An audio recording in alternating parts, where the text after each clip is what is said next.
Here we go. Leafs Habs, Saturday night hockey. Hockey night in Canada. It doesn't get much better than this. Welcome back. If you're on the replay, I hope you hit that subscribe button, like, comment, notification bell. I'm thinking I'll be live here for the full game. You never know. We'll see. Day by day kind of with my schedule, but it's a Leafs Habs Saturday night that I can stream for, so it's good news. What's going on, JC? What's going on, Fear? The Bear is in the chat.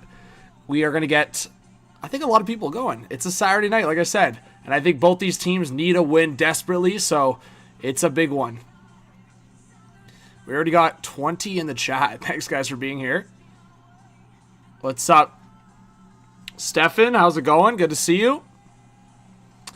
Profit, what's going on? Got Endrick, got Taylor in the chat. Guys, I'm feeling good for this one. Let's go. Let's go. How's it going, Morgan? Thanks for joining. All right. We're getting people in here.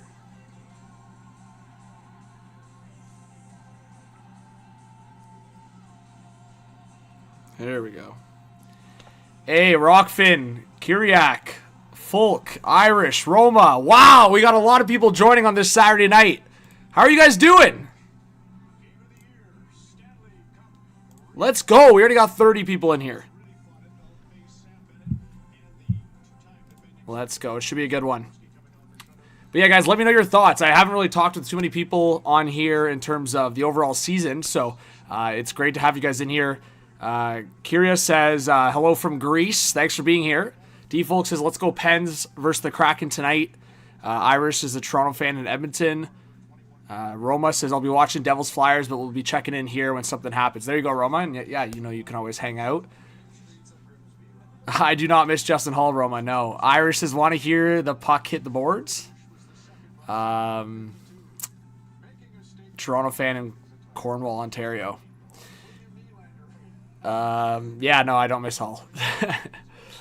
But you know what? I was going to say, and luckily I think we're moving past it, hopefully, but watching Phil Myers was giving me a bit of Justin Hall vibes. I'm not going to lie. Like, there were some things he was doing. I'm like, I thought we were past this. It's like the second coming of Justin Hall there. So I think he's not going to be back in the lineup anytime soon. And obviously different contract situation too, right? He's making close to minimum. So if Phil Myers is like, I don't know, 8th or 9th defenseman, you're not in that bad of a situation versus Justin Hall was like the Leafs 4-5 guy for a while there. So Wild Shorty says, go Leafs go. Thanks for being here. We got 40 in the chat. If you guys could do me a favor, please hit the like button, share the stream link. I appreciate it again. Just very transparent. My schedule's pretty chaotic these days, so I can't really plan streams ahead. I've tried. I wish I could. And man, it's pretty cool to see Pronger on this panel. I think this is actually a good ad. I'm gonna be curious. Like my perfect dynamic, I think, for this panel would be Bieksa, Bissonnette, and a guy like Pronger, who like played that style, but is a little bit more tame, where I feel like BX and Bissonnette still, when they're on the air, they still bring that, I would say, edge. Pronger's like kind of calm, cool, collective now, but he had that in his game, so I like that addition to Hockey Night in Canada. That's pretty sweet.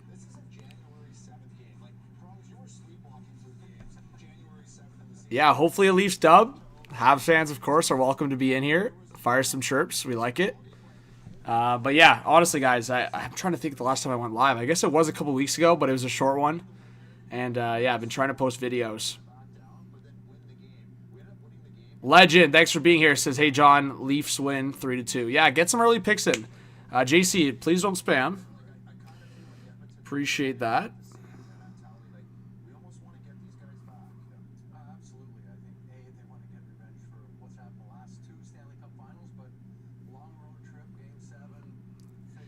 All right. Trying to share this around because we got time. Hockey Night in Canada usually doesn't have their games start till 7:15, so we got a bit of time. But yeah, if you guys have any questions, I feel like this vibe is kind of like Q&A too.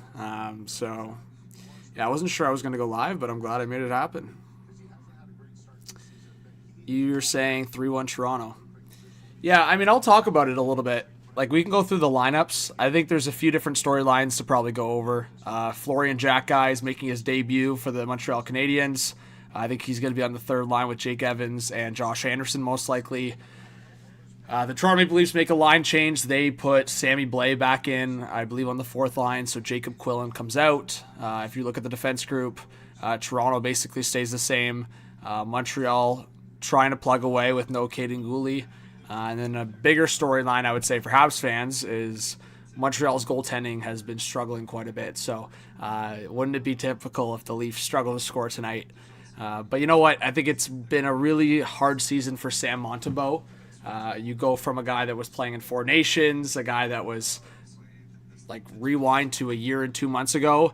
He shut out or was it this year? No, I think it was last year. He shut out the Leafs in the opener. So I just look at a guy like Montembeault. He has that in him, but he's really struggled this year where it's been a breath of fresh air for sure for Leaf fans getting Joseph Woll back. Stolarz was obviously struggling. I think there's no secret there. Hildeby, I think, was fine. I think he did his job, but you want Joseph Woll in that net, and he's done well so far. Jose, good to see you in the chat. And Steve with the $2 donos. Are you surprised by the Red Wings season? I'm not, Steve. Like, my early predictions, I had the Red Wings as a wild card spot. I said that I think they can compete for the playoffs this year. Do I think they're going to finish first in the division? No. I think it's so early. I also look at the situation like they're relying on Cam Talbot big time right now, right? John Gibson just hasn't been that guy. I can be the first one to say I was wrong. I was wrong, at least so far. Like, I just don't think John Gibson has it right now based on what we're seeing. You know what? There's a lot of season left, so maybe he finds his rhythm. But right now it's Cam Talbot for the Red Wings. And then, yeah, like big time on their forward depth. I saw that Mo Seider goal earlier as well. So, yeah, I think the Red Wings have the pieces. I think there's an argument to be had about, like, their true star players if they can bring them over the hump. I love Dylan Larkin. I think Dylan Larkin's super underrated. But beyond Larkin, it's like you get your best of some guys, you get your worst of some guys. Obviously, a guy like Lucas Raymond's going to be great in this league for a long time. DeBrincat has his moments as well. So, yeah, I think down the Red Wings roster, they have it in them, but we'll see about the star players. Because, yeah, they still also have a lot of young guys like Marco Kasper. Joseph says, how much do you miss Marner? I don't really miss Marner. I'm not going to lie. I'd be honest about it, I think. I mean, I'll put it this way. To me, it's more frustration than, like, the feeling of missing him, if that makes sense. Just more because I've said this so many times on the channel. Like, you rewind 3 or 4 years on this channel, go check out the videos. There's evidence of me talking about it. Like, what ended up happening was my biggest fear all along, was them just carrying on with that core four, not trading a guy like Marner or Nylander, and then it basically spiraling into a situation where you lose a star player or lose an elite player for nothing. When I look at it back, it's obvious you would want to trade Marner over Nylander, but at the time I was like, you just got to trade one of them and get big time value and commit to one of them, because I don't know, for some reason I always saw it in a negative lens that down the path it was going to be one of them that stays and one of them goes. And 2 years ago they had the opportunity to trade Marner and they still didn't. And then the no movement clause kicked in, and the rest was history. So, yeah, I don't know. It's frustrating for sure, but I wouldn't say I miss him, if that makes sense. Anyways, going back, Steve, thank you for the dono. I appreciate it. The Ice says, Habs fans have no faith, Leafs fans have faith. I don't know. I'll say this. Habs fans have taken a crazy turn in the last couple weeks. Like, it went from plan the parade to fire Martin St. Louis to now, like, disastrous season. And I guarantee the flip will be, or the switch will be flipped again if they get the win tonight. So, anyways, the Ice, thanks for being here. I appreciate it. Top Rock says, Johnny, go Habs, go 9-0 Habs. Oof. KQ, what's up? We got 55 in here. Let's go, guys, for a stream that wasn't announced, wasn't advertised. 55 people in here, and we already got how many likes? I mean, more likes would be nice. I think we got about 15. Again, guys, if you guys could help me out in that sense, I won't ask for anything else. Just hit that thumbs up. If you want to subscribe, I appreciate it. Morgan says all Toronto teams. Oh, you're a fan of all Toronto teams. Yeah, you know what? It's kind of, it's funny. I've been a bigger Raptors and Blue Jays fan in the past. I think just with how busy I am, I don't have the time to watch the games like I used to. But yeah, the Raptors being good again is cool to follow, I would say, from afar. Like, I don't really, like I said, watch game to game, but watching highlights, seeing some of the games. But yeah, Leafs hockey and just overall NHL hockey is probably going to always be my priority. But yeah, the Oilers-Panthers matchup tonight is going to be interesting. So we'll pull that up on the screen here just in terms of the games that are on, and then we can also review. Oh, Clattenburg's interview. This guy was dropping some F-bombs. But yeah, then we'll show the lineup for the Leafs Habs.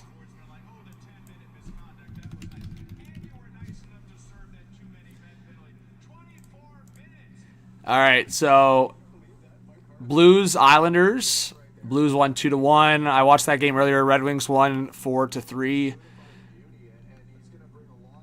And then those are the games from yesterday. Let's see. So the rest of the games tonight: Oilers Panthers rematch of the back-to-back Cup final. Leafs Habs, of course. Devils Flyers. Kraken Penguins. Sens Sharks. Lightning Caps. Avs Preds. Rangers Mammoth. Golden Knights Ducks. Stars Flames. Also, I feel like I should do this more when I do streams. Let's just do a prediction across the board. So obviously we missed the first 2 games. But let's just rip through it and I'll give some predictions. So Oilers Panthers. I think Oilers will get one back, surprisingly. So I'm going to go. I mean, betting versus predictions, 2 different things. I probably wouldn't actually bet on the Oilers to win. I'd probably do them to cover because I think they're the underdog. But I actually think they could get one. I mean, they showed a lot of positive signs in Tampa. They lost in overtime. Vasilevsky robbed them. So I think the Oilers could get the win. I'm going to go Leafs get the win. They got the last 2. I think for me, both teams are depleted in different ways. I think the vibes are really negative on Montreal right now. So I think Toronto can take advantage of that. But at the same time, it'd be a classic Leafs moment to give the Habs the TSN turning point they need. So I'm going to go hot take. Sammy Blais, who's being inserted in the lineup, scores a goal. And I would not be surprised if Flo Jack-Eye also scores a goal. So we'll keep an eye on that because that would just be classic. So I might put my money where my mouth is on that one. Woo! All right. And then the rest of the games: Lightning Caps, Sens Sharks, Avs Preds, Rangers Mammoth. Yeah, I'll probably go. I'll go Devils over Flyers, even though they have no Jack Hughes. I'll go Penguins over Kraken at home. I'll go. I think Lightning are going to keep heating up. I'll go Lightning, even though it's in Washington. I'll go Sens get one over the Sharks. I'll go Avs. I feel like you can't go against the Avs. Mammoth Rangers is tough. Rangers are so inconsistent, so hard to read. But the Mammoth have been kind of plummeting here recently. So I'll go Rangers, but yeah, that was tough. I'll go Rangers. Golden Knights Ducks. I'll go Knights. And then Stars Flames. I'll go Stars. Flames got that win against Buffalo. I think Stars don't make the same mistakes. So if you wanted to put a little parlay together with some of my advice, go right ahead.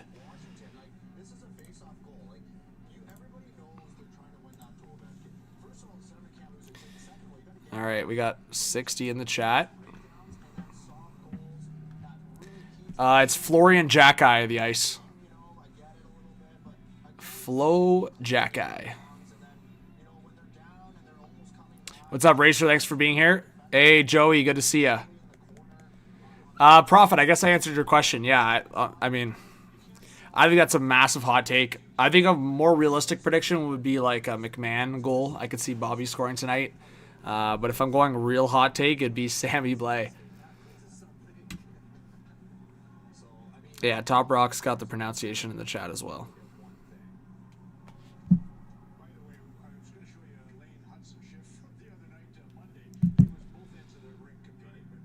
Joseph says Habs 4, Leafs 2.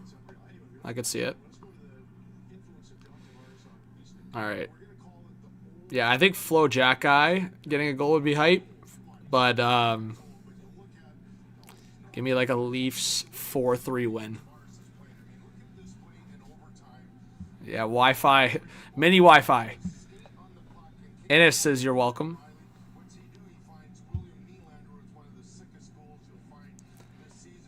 All right, asking the chat, do we think this is going to overtime? Is this game going to overtime?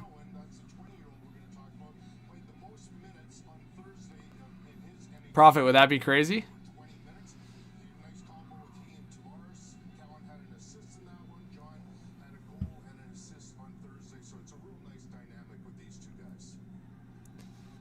The other guys that are probably knocking on the door to score, Scott Lawton's definitely knocking for sure.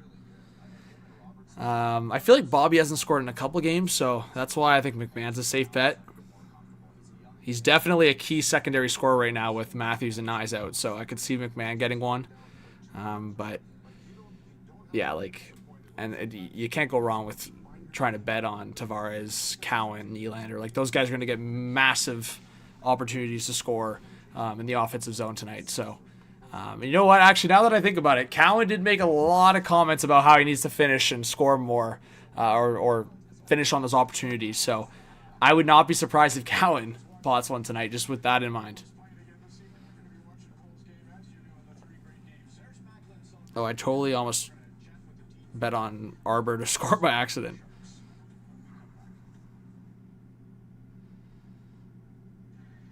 Yeah, I would not be surprised if Flo scored. Yeah, I mean, it's hockey night in Canada, Saturday night. The chaos is possible for sure. So I would not be surprised if it was overtime tonight.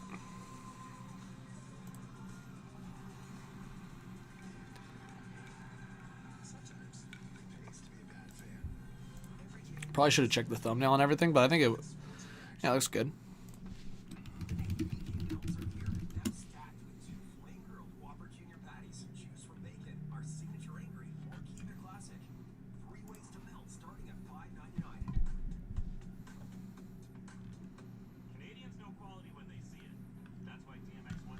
All right. Let's pull up the lines now.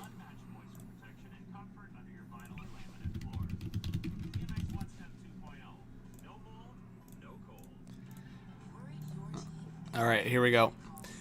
So, top line for the Habs, Caulfield, Suzuki, Bolduc.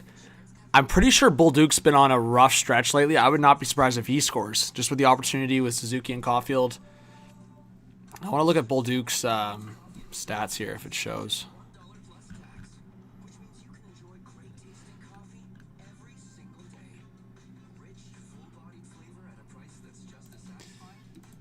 I want to see his game log, how much he's been playing.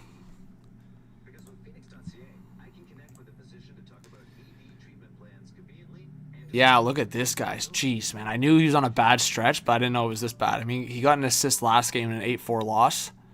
But look at this stretch. He's only averaging about, on average, 14, 15 minutes a night. Yeah, man, that's brutal.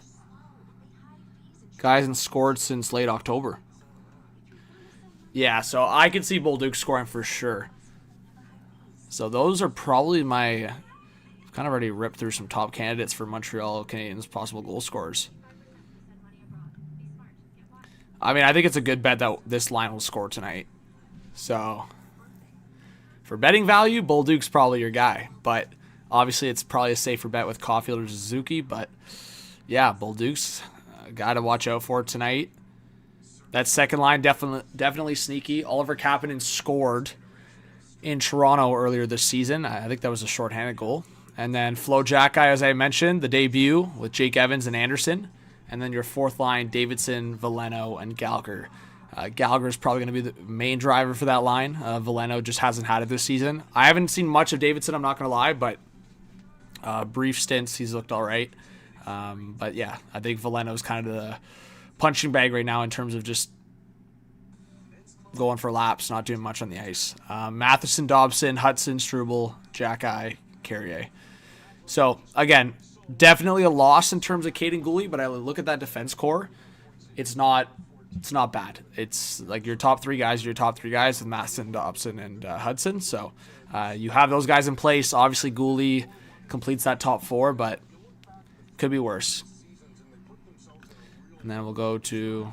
And then goalie, yeah, I think it should be Dobsh, but we'll see. Yeah, probably Jacob Dobish probably is going to start. And then...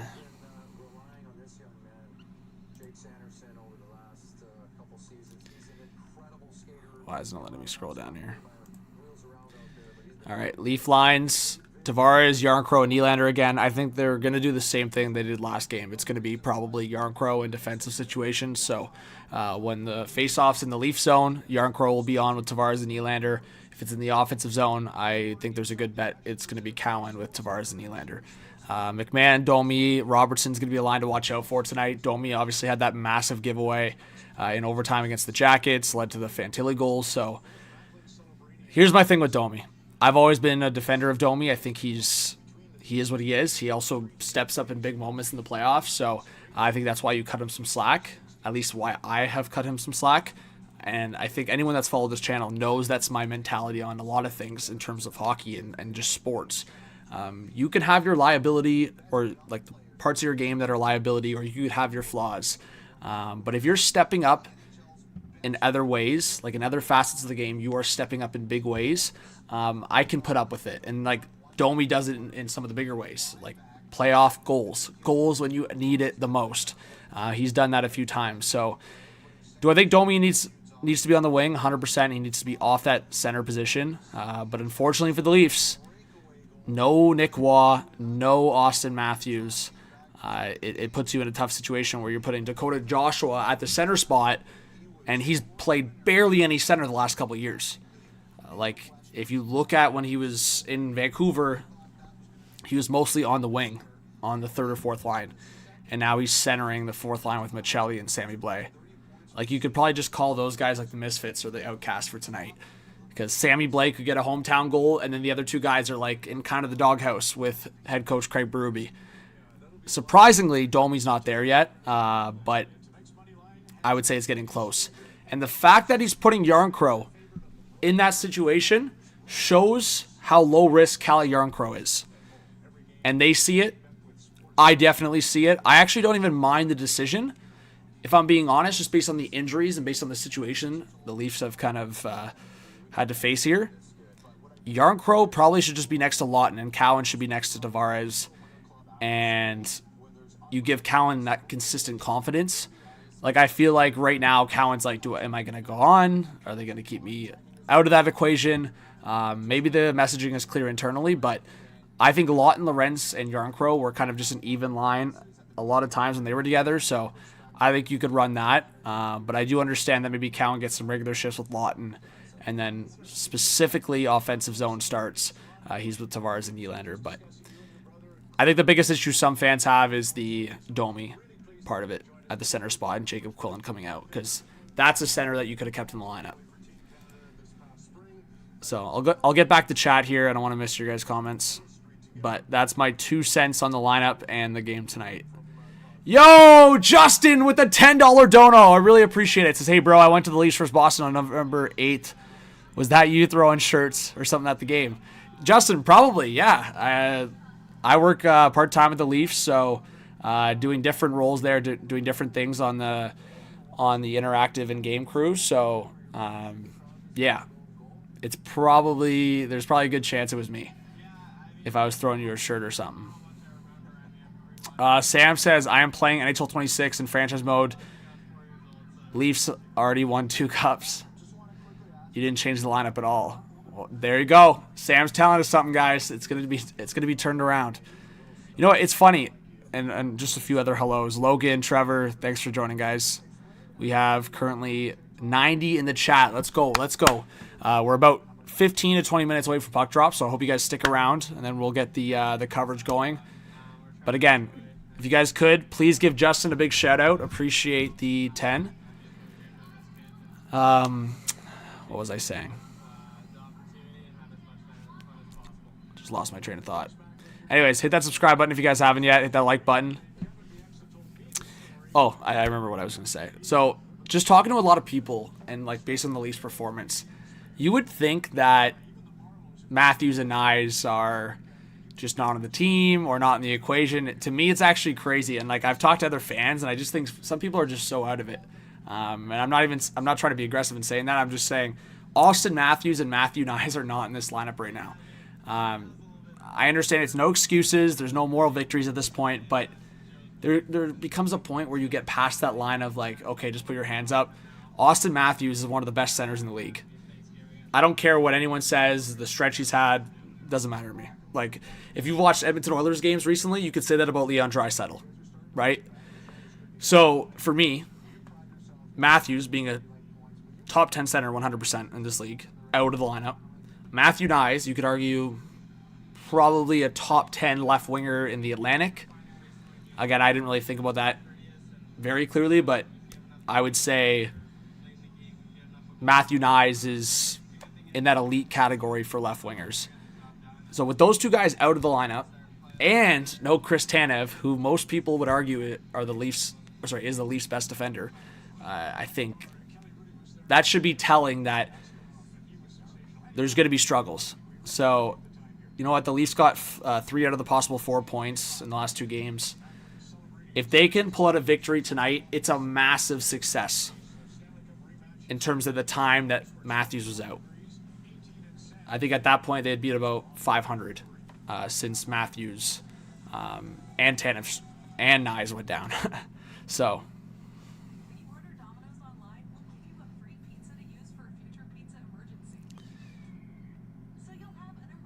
Yeah, Justin, if you said your YouTube name, I probably would recall you for sure.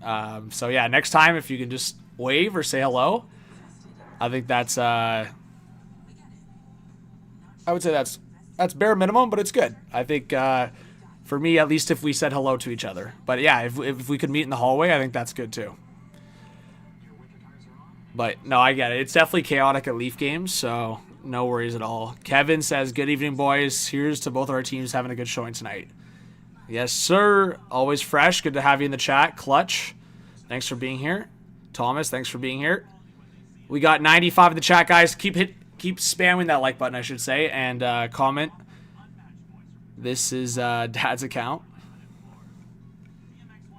What's up, KQ? But yeah, Sam, thanks for sharing the stream. If you guys could, please share, and yeah, get some new people in here.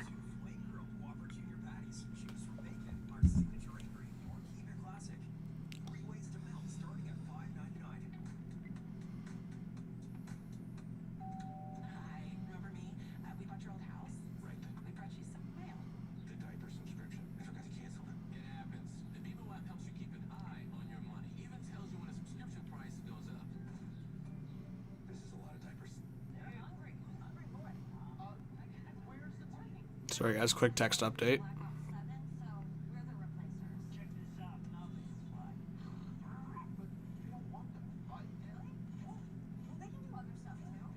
There we go. Cass says, I saw you at Scotiabank and said hi, but you ignored me. I wouldn't have ignored you. I definitely would not have ignored you, so I apologize if I missed that. But yeah, there's no way I ignored you. But, yeah, Cass, hopefully you had a good time. And if you want to come say hi next time, please try to. Yeah, if you're yelling across from, like, a different spot in the arena, it's loud in there. So, sometimes, to be honest, like, depending on what I'm doing in the arena, I could be putting an earplug in or something. Like, I might just not hear you, like, to say the least. Anyways, we got 100 people in the chat. Let's go. Thank you to the 100 people. Saturday night hockey. Let's go. Like I said, kind of trying to do Q&A, relaxed approach here, and then hey, in about 10-15 minutes, we're going to get rowdy for Hockey Night in Canada. Yeah, Cass, I don't know the context or where I was, but yeah, next time try, I don't know, yelling or or just try to come say hi if you can. I'm kind of always running around, so even if it's just a quick hello, that works. Jeremy says Scotiabank is, oh yeah, the unfurnished renos. Yeah, I mean, it's getting better though. Like, I think at the start of the season there was, well, actually that was kind of preseason. They've cleaned it up quite a bit. So if you guys, yeah, if you go to a Leaf game. The upper bowl is still going through some construction, but the lower bowl looks really nice, especially the opening entrance with the Leaf logo and all those different things they got going. So pretty cool. They basically just modernized it quite a bit. Race, what's going on? Rena, thanks for being here. Another goal for Justin Carbonneau, still on a goal per game pace. Crazy. Evil, he's got what, 19 goals now? 20 goals? I know he's around there. Yeah, man, I think he's going to be a big part of Team Canada's World Junior team. I have him on the third line right now, but I could see him jumping up and down the lineup, depending on if they need scoring or not. Race, I can show highlights on the fly, Racer, but I can't show like the live uninterrupted game. I would get banned. So if you guys want the highlights, I'll be bringing them. Hey, Rick Smith, good to see you. Yeah, I don't know the recovery timeline for Chris Tanev. I do know he's been skating, but that's kind of all that I know, really, if I'm being honest. I do know that Matthews, like Austin Matthews and Matthew Nyes, should be back within the week. Chris Tanev, the only thing actually I have heard, sorry that I didn't say, is they are taking the very heavy precautionary route with Chris Tanev. So I don't know where that stands right now as we speak, but I would bet that Matthews and Matthew Nyes would be back before him. Again, that can change day by day. I also don't know too much about Matthew Nyes' injury specifically. That one was a bit of a shock. So, yeah, I don't know too much info on that one, but it sounds like it's been a nagging injury, and we hate that terminology because that was kind of the same vibe as Austin Matthews. The nagging injuries, right? The wrist, the back, shoulder, whatever it may be, right? Joseph, we'll see. Do I think Wool has a chance to be the Leafs guy for the rest of the season? For sure. But when Solars comes back, I think they were at their best when they were splitting the time. So, hey, Thomas with the 2. Thank you so much. Says, how long does it take to be okay after a breakup? Oof. That's a loaded question. Well, Thomas, let's put it this way. I would say there's a good chunk of Leaf fans that are over the Marner departure, but a good amount of Leaf fans that are not over the Marner departure. So, to use that analogy, I would say some people get over the breakup weeks to months, and others unfortunately hang on to it. But I think there's ways to kind of, I would say, focus your mental state on moving on and doing different things, distracting yourself with productive things like that.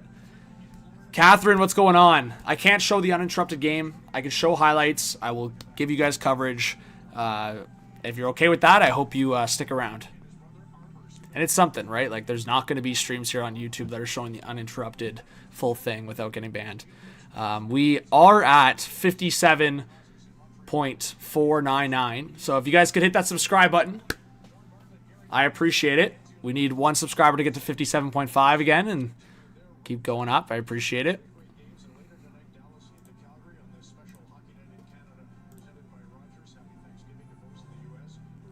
What's up, Rocks? Good to see you. Thanks for being here. We got 120 in the chat. We'll get some highlights going once the game starts. We're still about 10 minutes away from puck drop at the very least. Trevor, I would say some teams are a bit more transparent than Toronto on injuries, but I don't think it's like a huge gap. Like, for the most part, no teams are giving like extensive details about the injury. I would say the more, like, it's hard to explain, but I would say some teams give more clarity on the timeline. I feel like so far this season it's been very day-to-day, week-to-week, versus a lot of other teams will be very specific to 2 to 4 weeks, 4 to 6 weeks, if that makes sense. So I feel like the Leafs haven't really given that timeline on their players, and that's why it's been kind of confusing for fans, and I get that. So for me, I don't want to really make assumptions, but that's why I'm trying to fill the gaps a little bit. But it's probably, again, 1 week or less for Matthews and Nyes, potentially more than that for Chris Tanev. But yeah, when they were announced that those guys were injured, it was very much like day-to-day or week-to-week, and that doesn't give fans much clarity. Kevin says, go Leafs, go.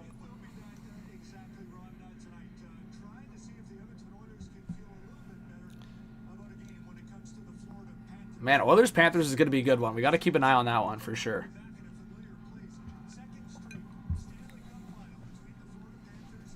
But yeah, Kevin, thanks for being here. We've got 120 in the chat. Let's go. I got to refresh. I don't even know how many likes we're at.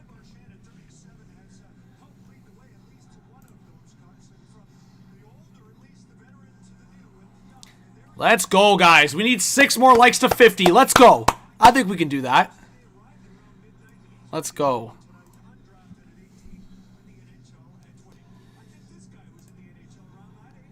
Man, Gene Principe's mustache is legendary. Let's go. We'll put it a bit louder. But yeah. Flowjack guy.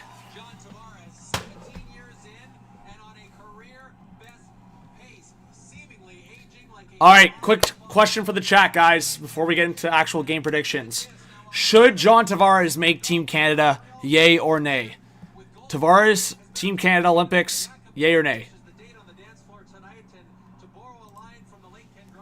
Like the start he's had, I mean, it's not a reach anymore in my opinion.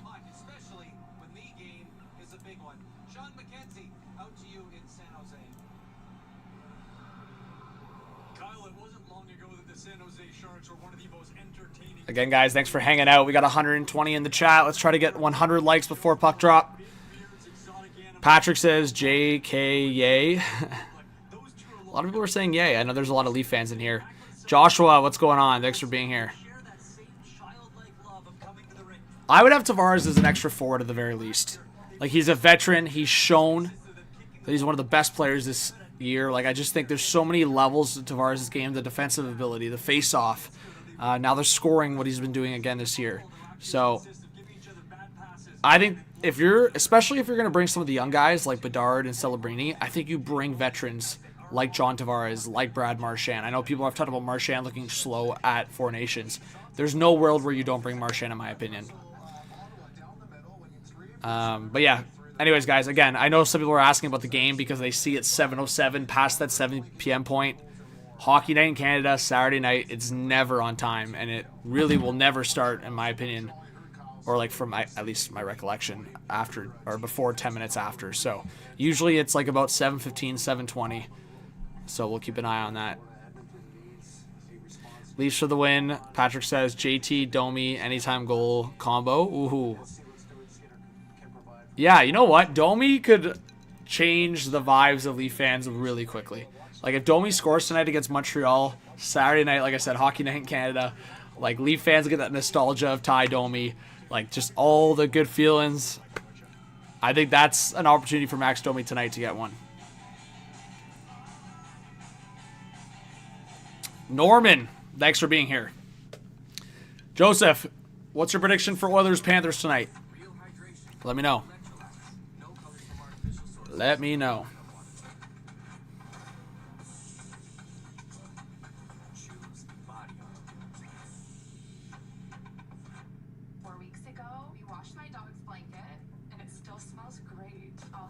Yeah, it's actually crazy. The injuries the Leafs are facing. That's why I don't understand why people are acting the way they are. If the Leafs were missing, I'm not shading these guys at all, but if they're missing Bobby McMahon and Nick Robertson versus Austin Matthews and Matthew Nyes, I'm having a totally different conversation right now. But they're not getting those game breakers right now. And I mean, John Tavares and Nylander have been the only game breakers, and they've been producing. So, anyways, I expect a tough battle both sides. As I said, both teams are desperate to get a win. I think it could go either way, honestly.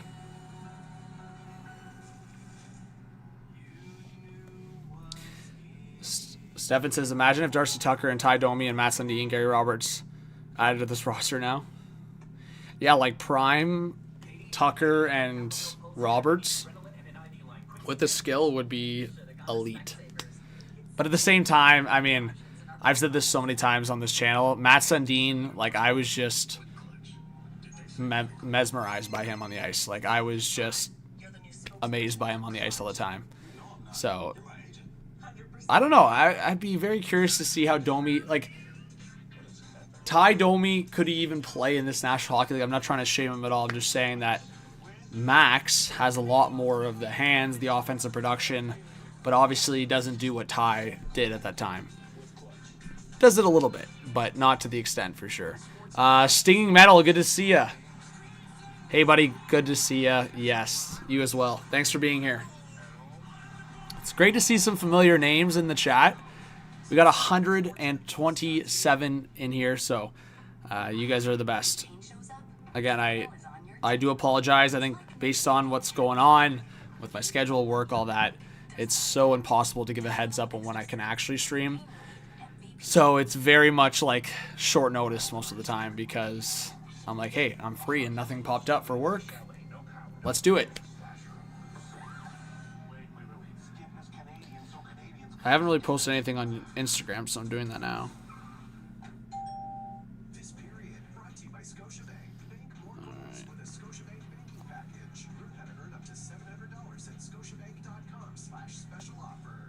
There we go.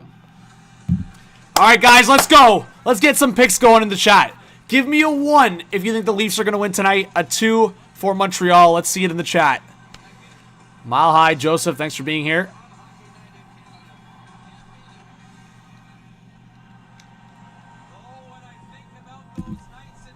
Here we go.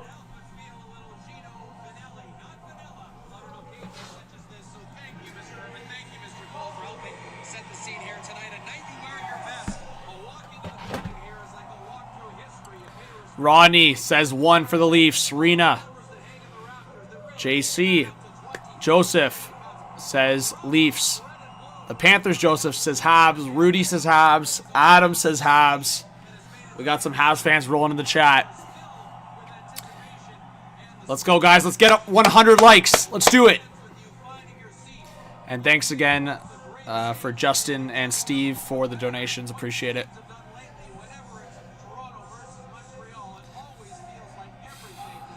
Also, guys, let me know if you can hear me all right. I hope that's the case.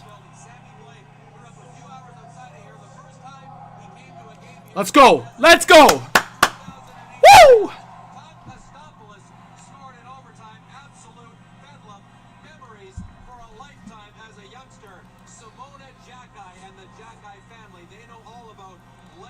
Jack Guy family in the house. Arbor and Flo. It's pretty cool. Wish they were in the blue and white, but no, it makes the rivalry pretty interesting. So there you go. Mdor says overtime, Leafs win. Yes, passion lives here, Rick Smith. Let's go. Subscribe and like. Let's do it. Woo!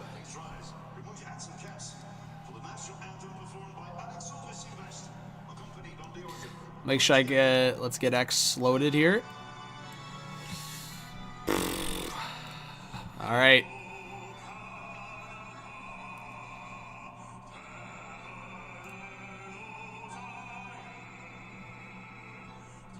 Jeez, Brady Martin was scratched tonight for the Sioux. Oh! The Leafs changed their lines. Oh, wow. We have to show this really quickly here. So instead of Joshua at the center spot, Joshua goes up with Domi and Robertson. McMahon down with Lawton and Cowan. And then Lorentz centering Blais and Michelli. I actually like that, I think. I feel like Joshua helps that Domi-Robertson line defensively a bit. And then Lorentz and Sammy Blais showed some chemistry last time they were together. So, I mean, sure. I still think it should be Cowan and Yarncrow swapped, but anyways, I think Cowan's going to get offensive opportunities here with that line, Tavares and Nylander. So we'll keep an eye on that. But yeah, that's interesting. Lorentz and Lawton separated. That's what I would have done, so I'm content with that, to be honest, because I think you like what Lorentz did at center, like so far this season. So I don't know why you would try Joshua. So to me, it's a good call putting Lorentz at the center spot. What's going on, Blended? Good to see you in here. Rocks, we'll see. Flo Jack Guy is a beast. He definitely likes to get under the opposition's skin, so yeah, that would not be surprising if it got chippy tonight with some of the guys on Montreal, a couple of guys on Toronto. I could get chippy for sure.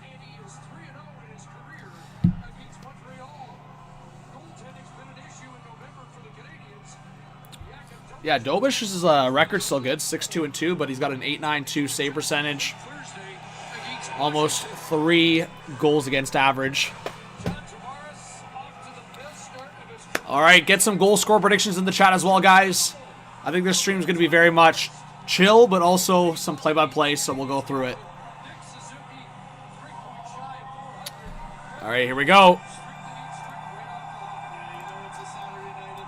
Saturday night in Montreal, Leafs Habs. It's a big one.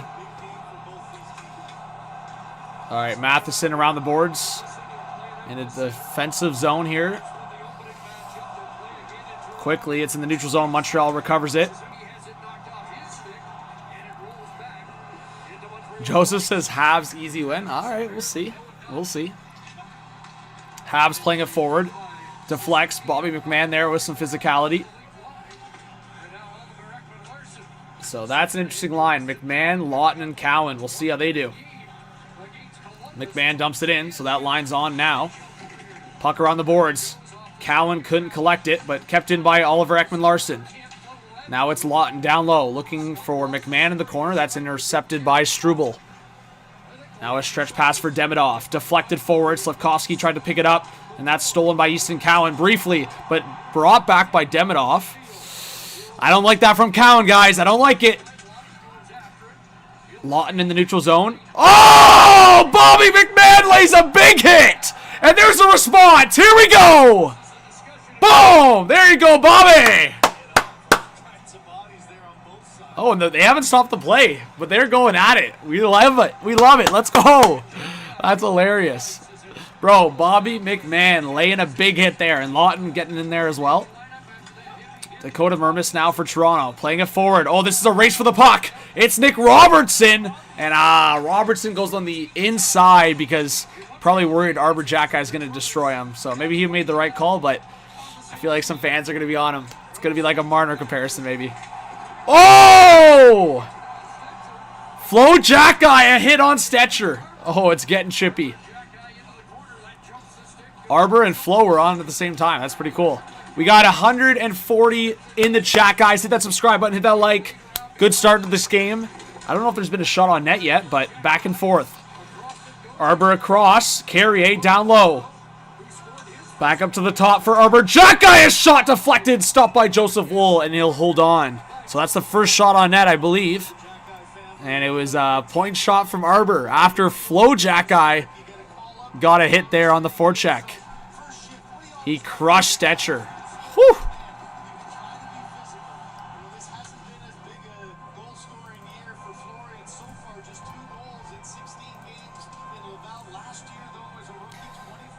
All right.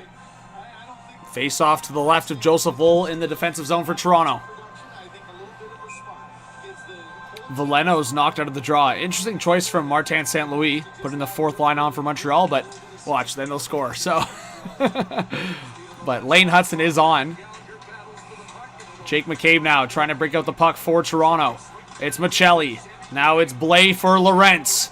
Lorentz with a shot! Stopped by Dobish. Now picked up by Michelli. Michelli, he'll swing back down low. Across looking for Sammy Blais, and he missed that puck. Sammy Blais goal. That'd be a cook. I'd be cooking if that happened.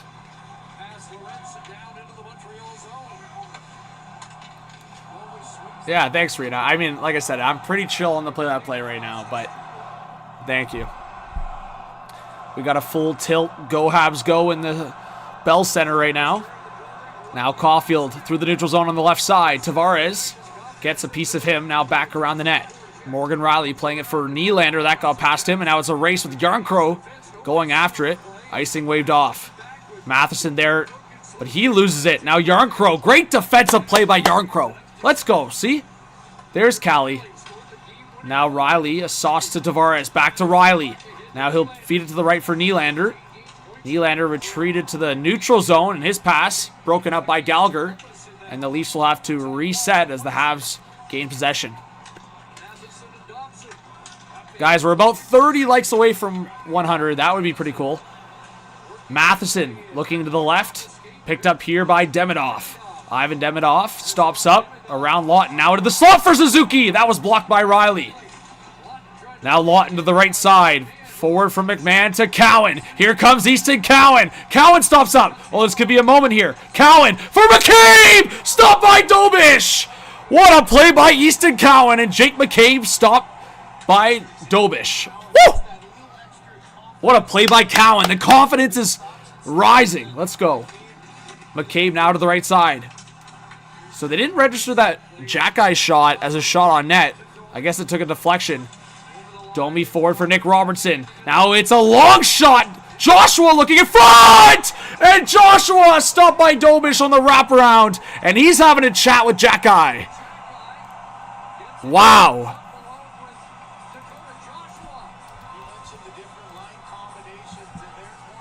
Yeah, no, it's sick. I love working for the Bulldogs in general, but the fact that the team is on a heater right now, to say the least.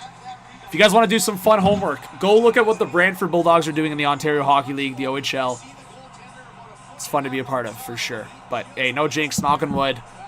A lot of season left, but undefeated in regulation so far is pretty unreal.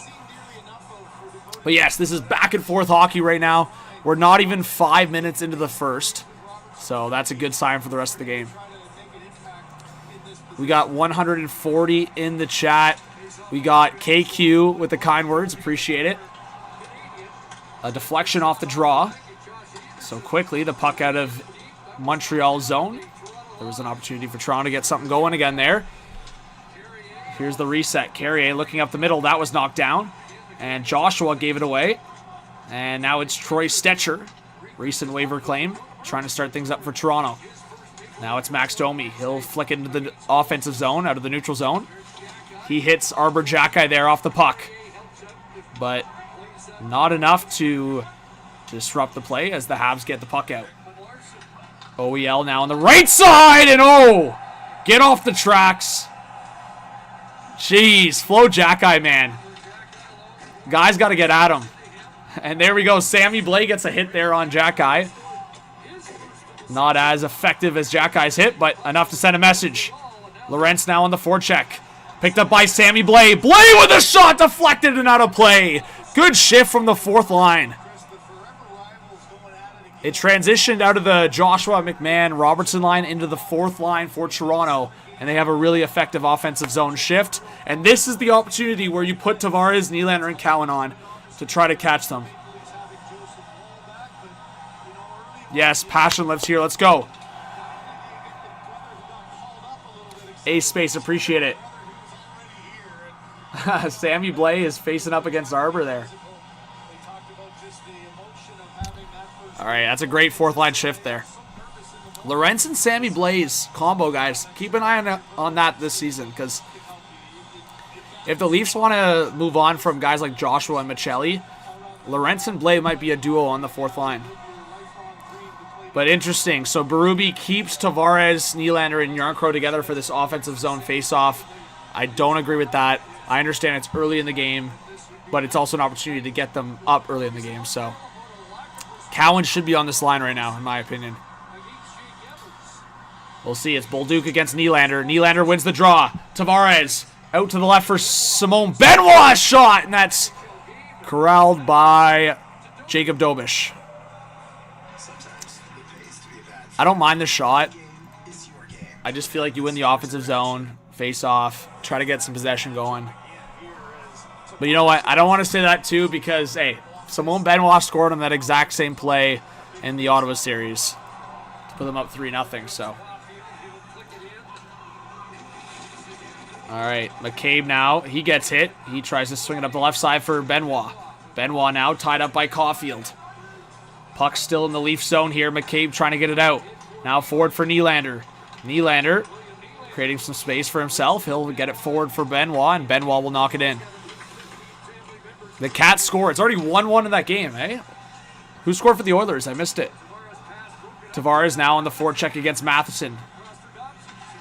It says Montreal still without a shot on net. Oh, what a play by Tavares here. Tavares, he'll swing back. To the point for Oliver Ekman-Larsson. Back to Tavares. Tavares, a shot! Stopped by Dobish. And Riley gets there. Nice read by Morgan. Now Riley, drop pass for Nylander. Down low! And Tavares couldn't get there. And Montreal now will send it the length of the ice. But it took a deflection, so no icing. 13:20 left in the first period. Cowan now on the forecheck. Habs fans trying to get their team back in it. Lawton now out of the corner. Shots 5-0 for Toronto. Lawton now. He missed that, and Montreal will finally get it out. Veleno, a shot stopped by Wool. So that's probably Montreal's first registered shot now. And Veleno and Riley having a little chat here.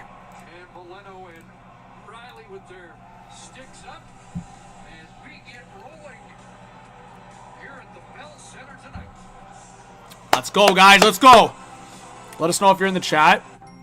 Let's do a quick score update. See what's going on around the NHL. So Oilers-Panthers are tied 1-1.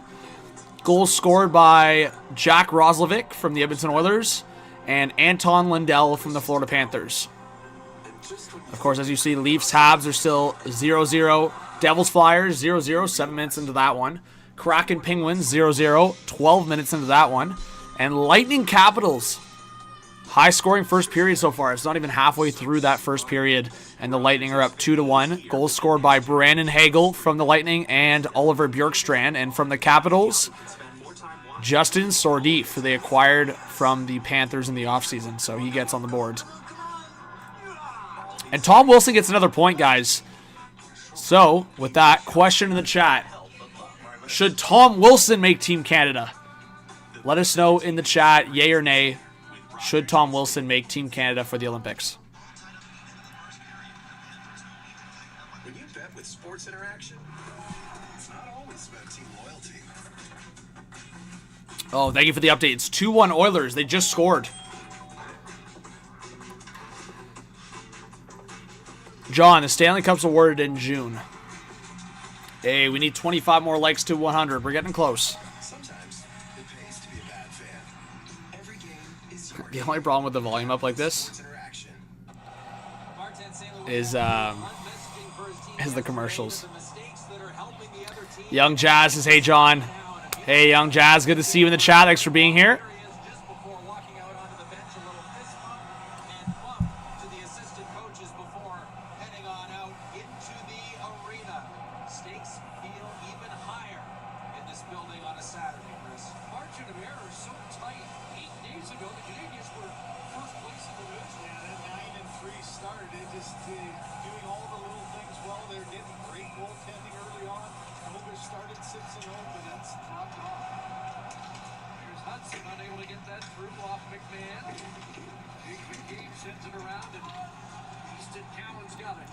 Sorry, guys, I had to send a message. Marchand and Wilson on Team Canada would be crazy. Mad Trapper, what's up?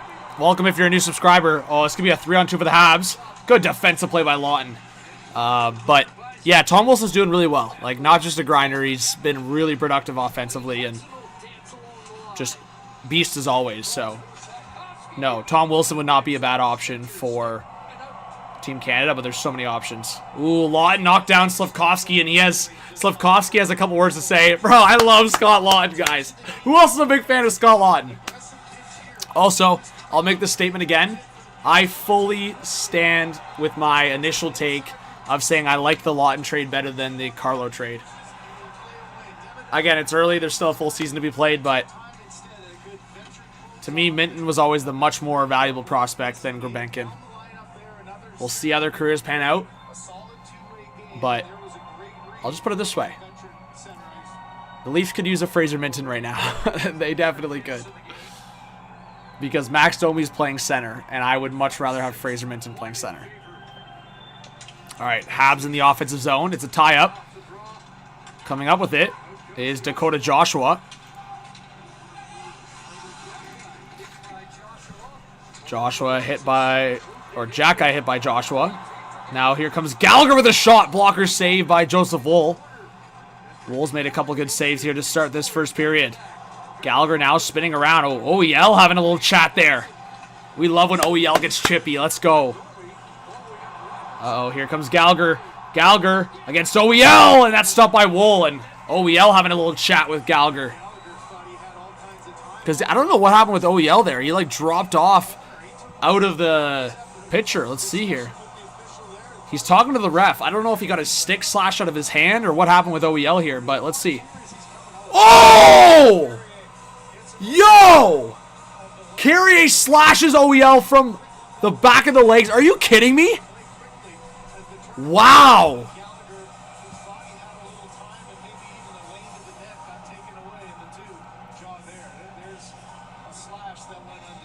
Wow. Two-handed slash to the back of the leg. Unreal, man.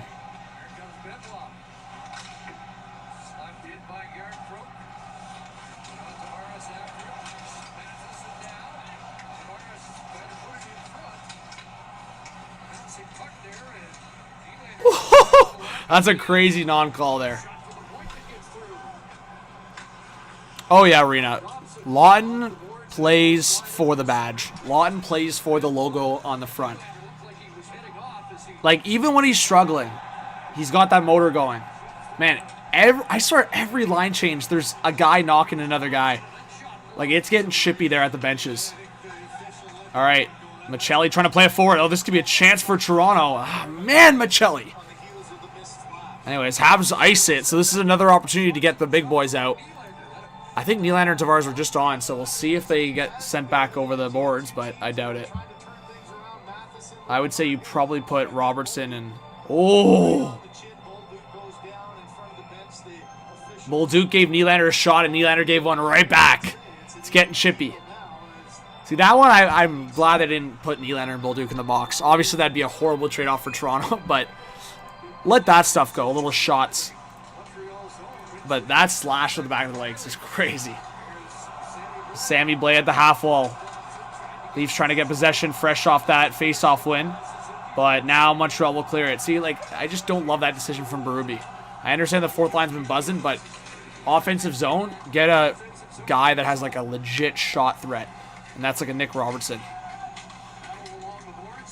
Riley now out of the defensive corner. Left side, he'll feed it up. Here we go. Here's Stevie Lorentz. Stevie Lorentz! What a move! Lorentz in front! Oh, he was looking for OEL! Stevie Lorentz, who are you? Hello! And Dobish and Ekman Larson are having a chat.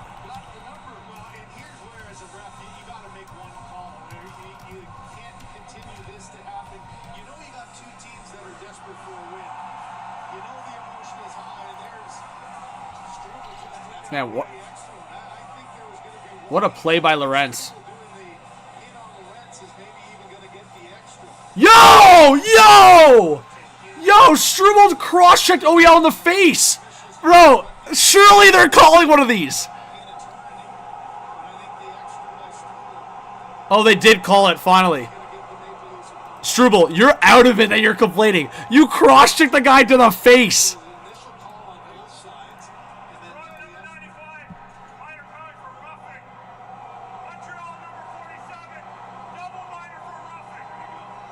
Yeah, I mean, how are you...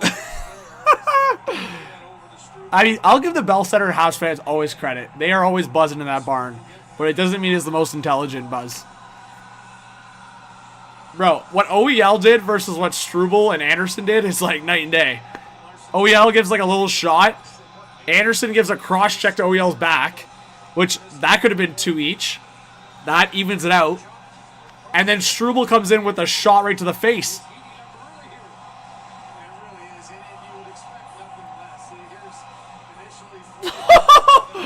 That is crazy.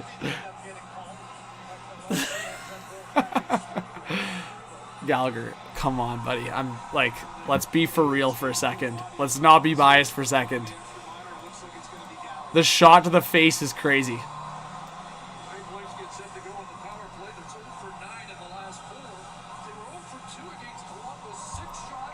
Champa, what's going on? Biggest problem with the Leafs? I mean, it was a big problem that was an easy fix, and it was like Phil Myers and Mervis could not both be in this lineup. I think Stetcher's a NHL vet. It helps a lot. It might not be like a big, sexy change for a lot of fans, but it's the change that needed to be made. I think Stetcher over Myers is night and day. Leafs power play. Let's see if they can get one here to start this Saturday night. So because the Leafs defense went into the scrum, the faceoff comes outside of the zone. So even with the Leafs on the power play, that's where the faceoff starts, and it helps the Habs as they get possession here. Don't want to bring bad juju into the conversation here, but I'll say it again because it's just, I'm laying out the facts. The Habs did score a shorthanded goal against the Leafs in the home opener in Toronto, so keep an eye out for that. Hopefully the Leafs learn their lesson. Tavares, nice possession here. Riley looking for Nylander. Nylander at the top left here, looking for some space. Down low for Tavares. Back for Nylander. I would love Tavares to drive the net there. Shoot! Tavares! Oh, where is it? How does that not go in? JT! Finish that man! Nylander on the left side. Down low. Back up for Riley. Riley! And that gets deflected out of the play. Oh my god, there's no way Tavares doesn't finish that. I think it went off the post.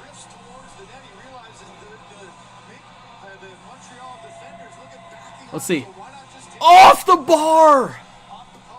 Oh, Tavares hits the post. Oh no, it hit Josh Anderson's stick. Sorry, I thought it hit the post. So Josh Anderson saves a goal. I don't know if it was going to go in, but after the deflection, it definitely would have went in if Josh Anderson didn't keep it out. Oh my god, I can't believe Tavares is usually so good in tight around the crease like that. Like, I thought that was a gimme goal, man. Especially with the Habs defenders peeling off. I thought that was the space Tavares needed. Tavares now loses the puck. JT, man. And he's forcing it. 40 seconds left on the Leafs power play. Shots 8-3 for Toronto. What's up, Adam? Hey, guys, we need 20 more likes to 100. Let's do it. Robertson now to the right side for Domi. The second unit on for Toronto. McCabe. Oh, Michelli. Are you kidding me? Skips over Michelli's stick. This is a 2-on-2. Robertson coming back to help. And he'll go all the way to the opposite side. McCabe there. Recovers it, and only 10 seconds left on the power play. Another giveaway by Michelli, bro. He's so in the doghouse right now. Look at Simone Benoit coming in hot. And that's going to be it for the Toronto power play. The Tavares chance was the moment. All right, Bobby McMahon on for Toronto behind the net for Stevie Lorentz. Lorentz looking for Lawton. That's a bad blind pass. And, oh, Domi keeps it in. Domi. And McMahon forces it. Oh, man, too many forced plays here from Toronto. Caulfield now into the offensive zone. He stops up. Cole Caulfield with time. Suzuki in front! Scores! Lane Hudson. Are you, like, it's so brutal, man, watching that shit. Like, giving them all the time in the world. How many times in my commentary did I say Suzuki with time? Caulfield slows up. He's got time. Like, holy shit, man.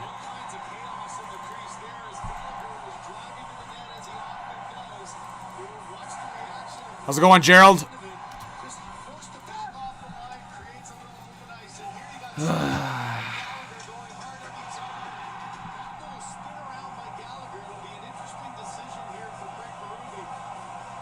Oh, that's interference!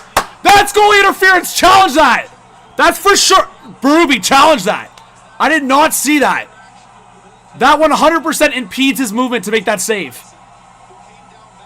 That, you gotta challenge that. Challenge it.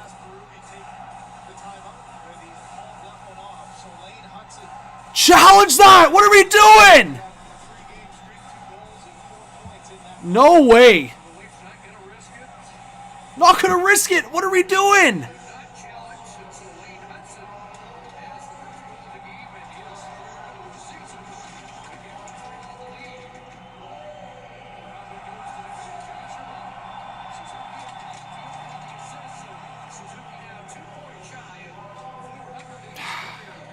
Guys, I don't know. I think that should have been a challenge.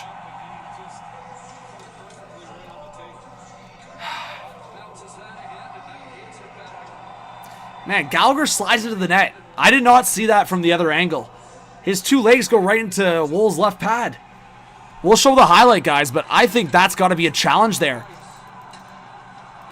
You got to trust your penalty killers.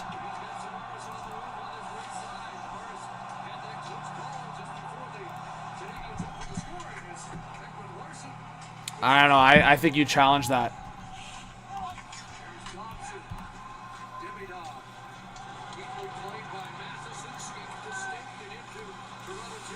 Here we go, guys. This is the goal.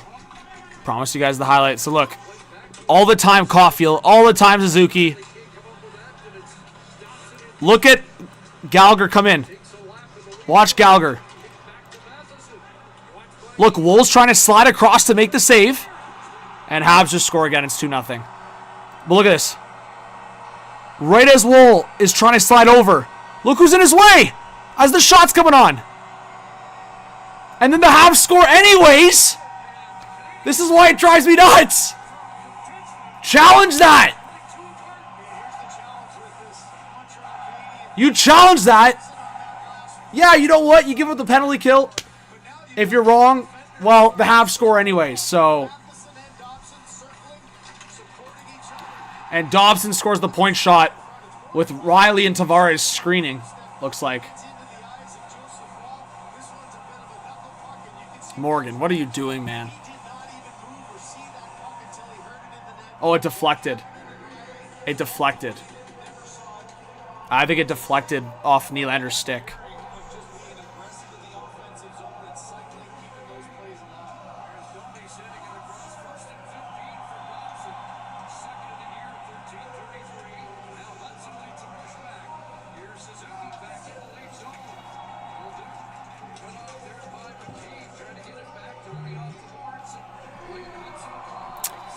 Damn, man.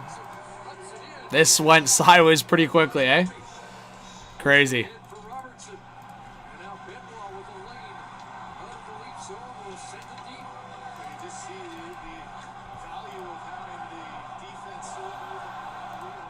Oh my God. We got 150 in the chat.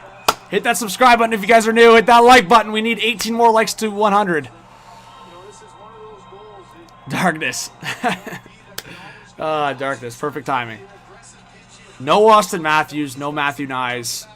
I'm not making excuses for how this game started here, but let's not... I don't know how we're talking about windows when the team's missing three of their 5 best players. It's also far from over, but yeah, it's not looking good to start. And the Habs are going to the power play. This is so ironic. This is so ironic. Did I not say challenge the freaking goal? Hindsight is just getting worse and worse. Hindsight is just getting worse and worse here.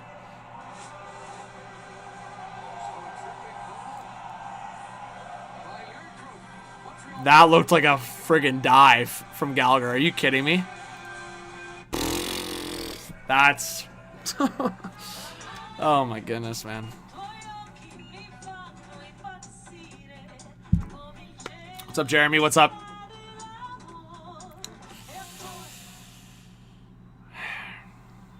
Yeah, Ibrahim. Easton Cowan clutch. Hopefully soon. Ibrahim, it's like a lemon drink.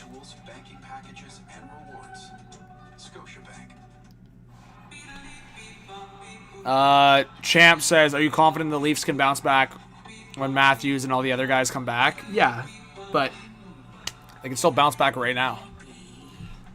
I don't like the excuses. I'll just ask. Wondering about Ozempic? Ask your doctor and visit ozempic.ca for savings.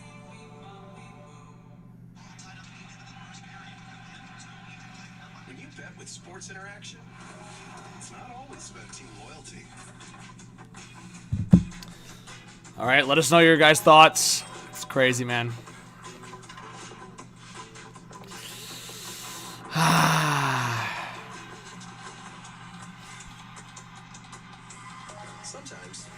Frank Cameron says, time to start benching Leaf players. Nylander, Riley, among others. Lazy guys that just stand there.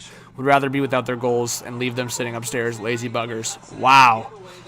What do we think about Frank's thoughts, guys? I do think Nylander and Riley were pretty brutal in that last goal for sure. I'm pretty sure that deflected off Nylander's stick.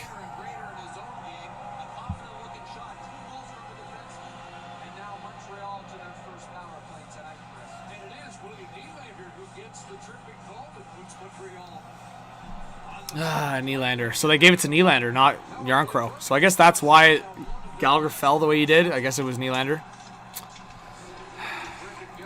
I mean, yeah, this is like a massive moment in the game. You go down 3-0. I will say, I do recall once upon a time, the Habs went up 3-0, and Arbor Jack Guy pointed at the scoreboard, and it went sideways pretty quickly. So, hey, Justin McKenzie, I appreciate it. Everyone, let's get some Justin hype in the chat. Thank you. I hope you subscribe if you haven't yet. Hit that like button. Appreciate you hanging out. We'll definitely keep showing highlights here and there, but yeah, once I get a chance here, I'll show the Dobson goal.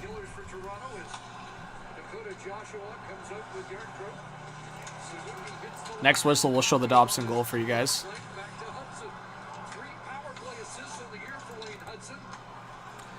All right, 1:10 left on the Habs power play.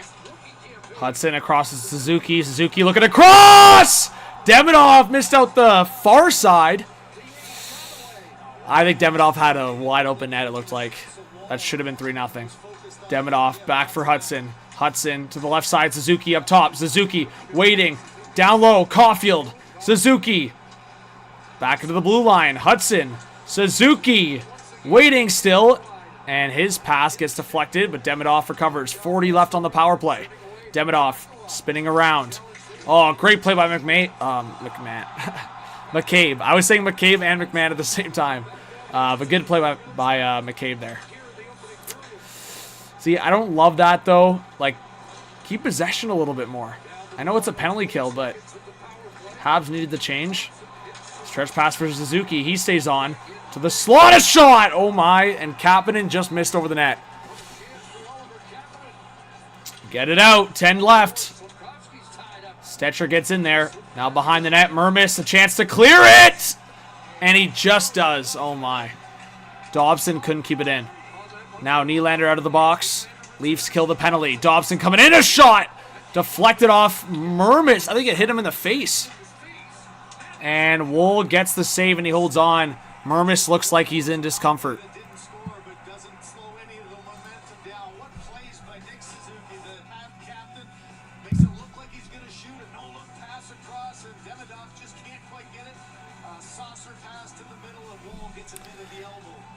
All right. Let's show the Dobson goal here, guys.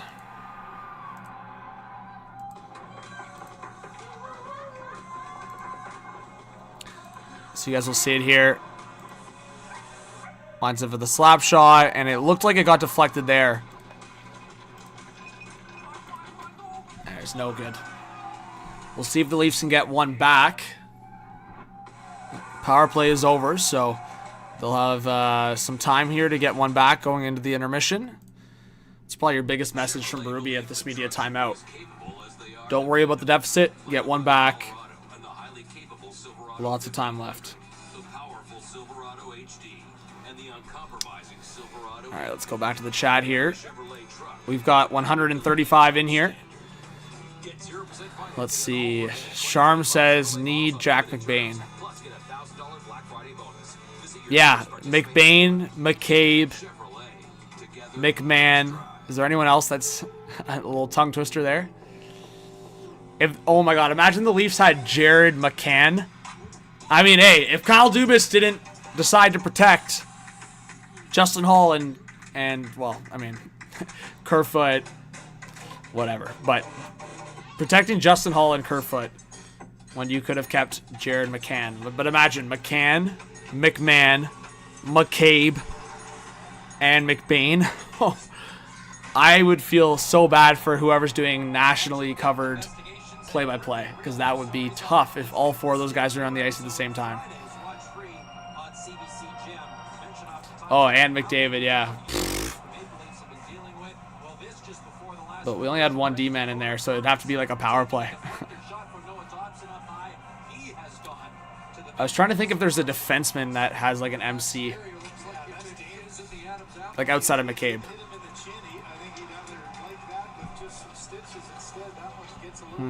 Somebody's got one. Let us know in the chat.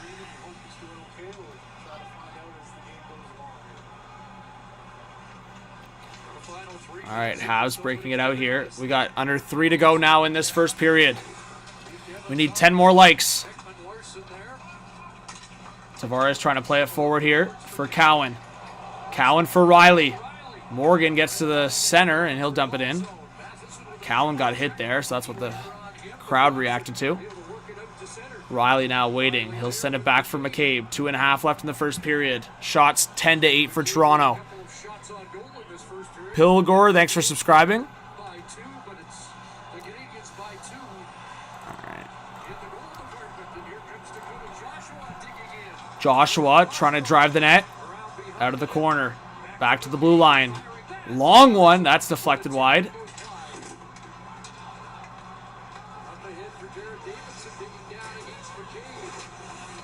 Benoit trying to get out of the corner.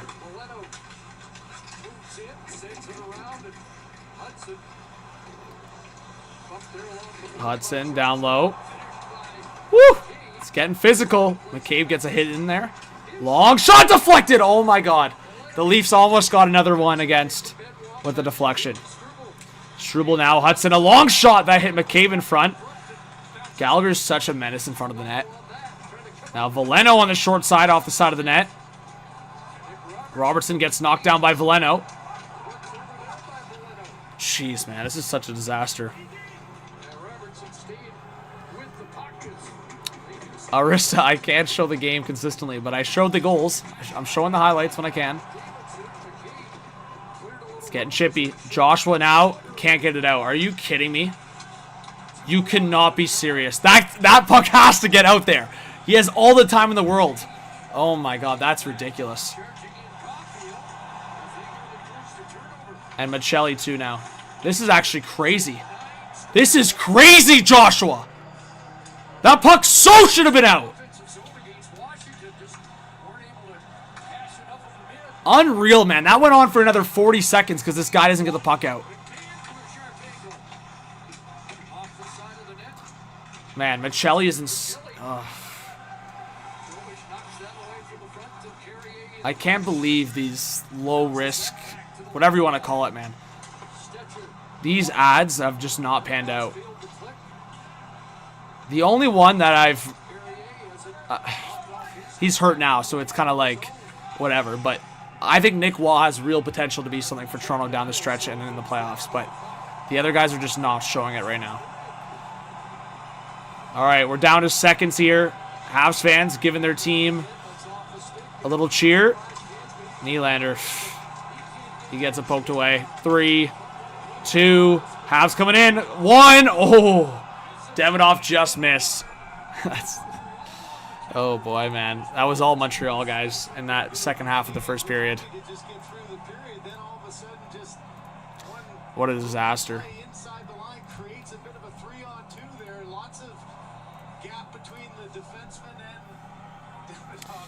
Yeah, I agree. I think Bertuzzi should have been part of this team's future. I think the investment would have been worth it. Like, you think about some of the other, like, salary caps here, or cap hits, I should say. Joshua at 3.25, Domi at 3.75, Michelli at 3 and a bit. You could have had Bertuzzi at $5 million per, and to me, that guy is on your power play. That guy is scoring 20-plus goals a season. The other guys I just mentioned, it looks like it'll be a miracle if they get 10 goals each. So,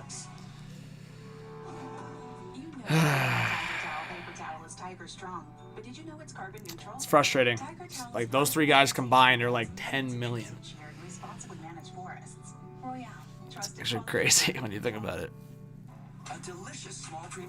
It's almost like, oh, with that money you could have done Marner. No, here's the thing. I never agreed with having that lineup as the reasoning, because Marner in Toronto would have been way higher of a cap hit than Marner in Vegas.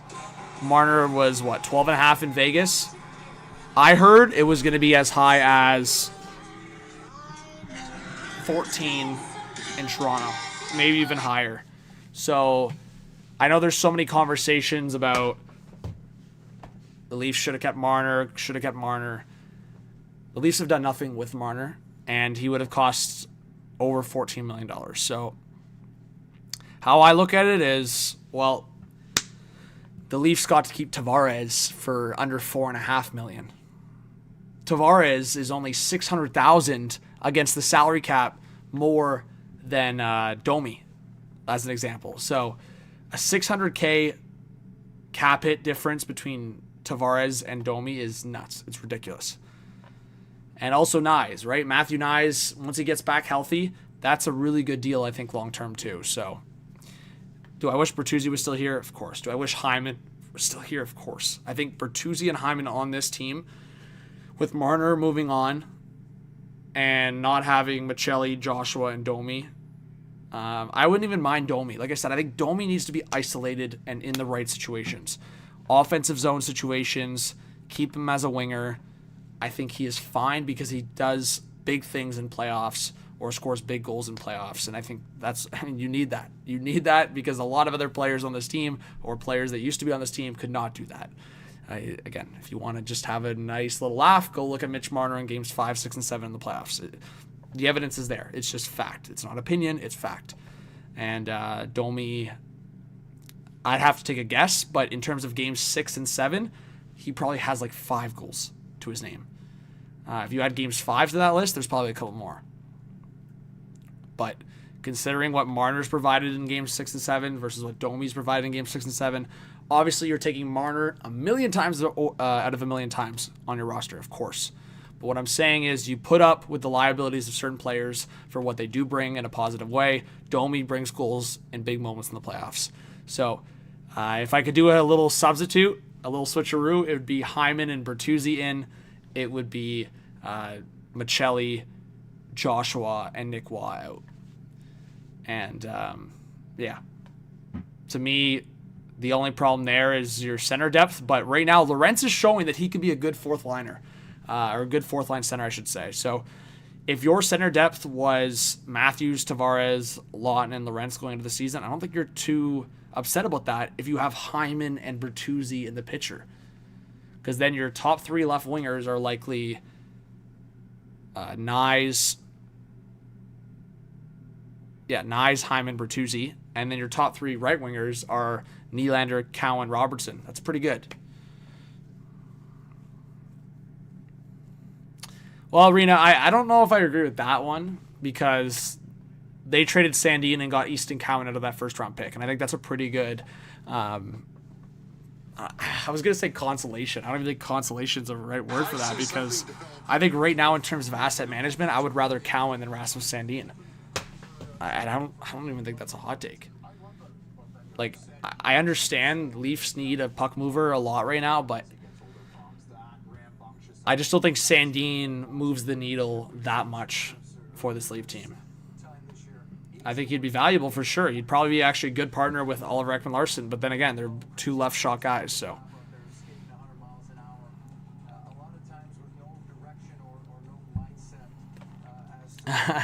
Todd Brock says, I like John's passion. I don't know if I'd be his neighbor, though. Fair. What's up, Liam? Thanks for being here. Hey, we need 7 more likes to 100. We're almost there. Yeah, Todd Brock. That's the whole thing that I'm talking about. Like,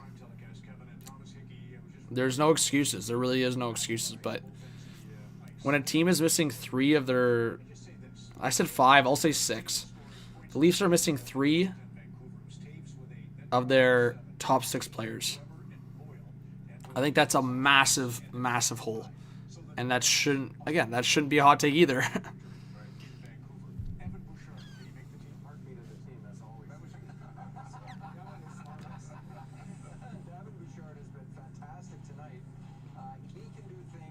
Let's see what Bouchard did.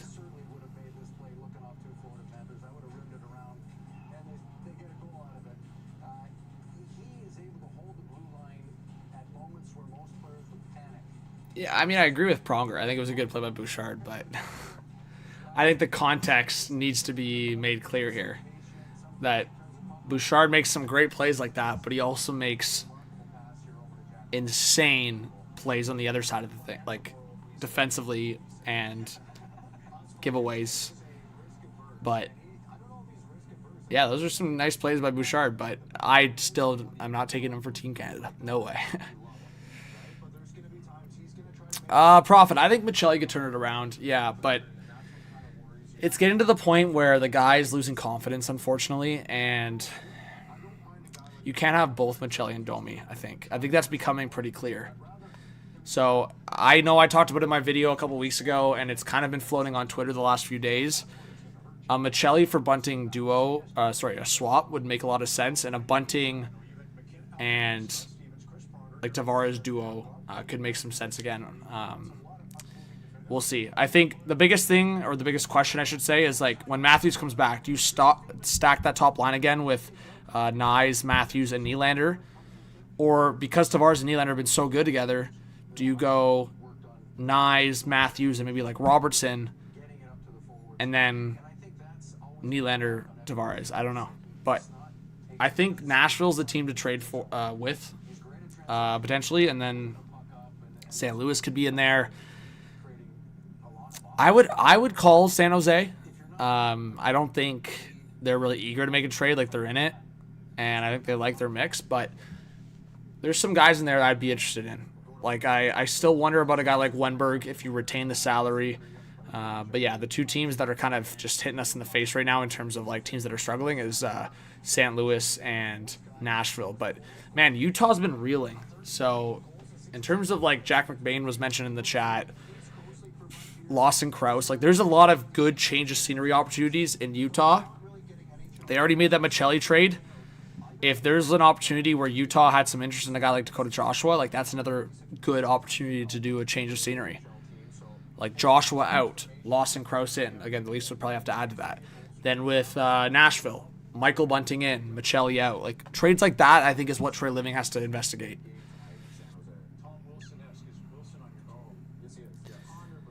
Let's see. Adam says, I dig your stream, man, even though we're on the other side. Hey, Adam, I appreciate you. Big time.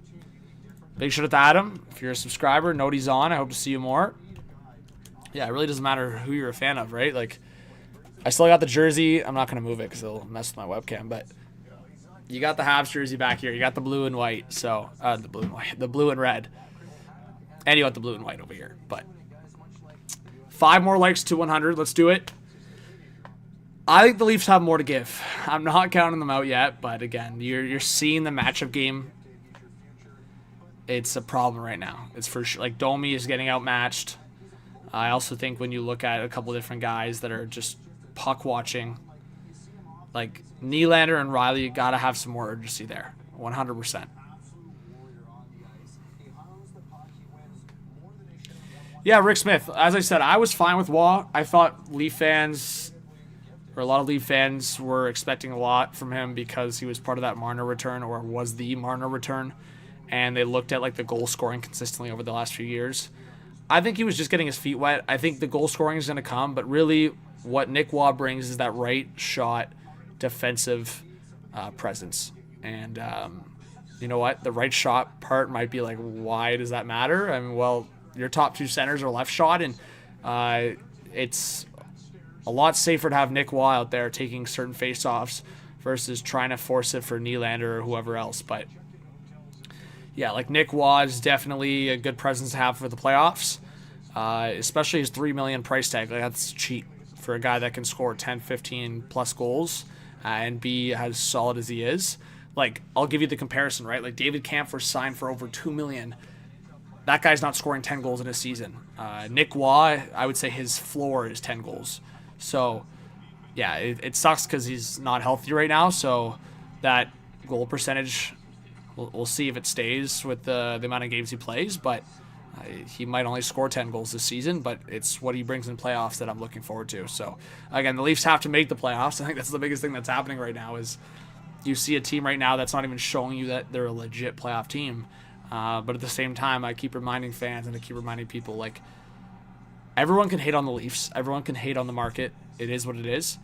But go around any other team and play the game of the equivalents of Austin Matthews, Matthew Nyes, and Chris Tanev.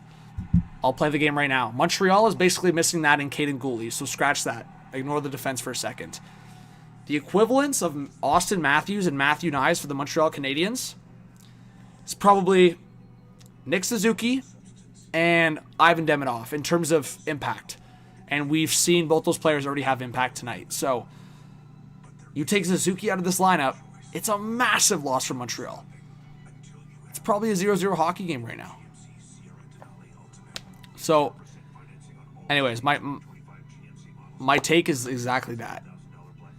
Let's see what the Leafs look like when they are healthy again. And if they're not, then yeah, they're going to have to figure shit out. But Austin Matthews and Matthew Nyes are expected to be back in the next week. When they come back, if the Leafs are still playing like they have in recent weeks, then yeah, I'm doing the... But I'm not doing that when they're missing 3 of their best 6 players. So, again, I'll play another game. Edmonton. Look how much Edmonton is struggling right now. The equivalent to what Toronto's missing would be Connor McDavid or Leon Draisaitl, one of them. And then also missing Zach Hyman, who they were missing to start the season. Don't get me wrong, they were.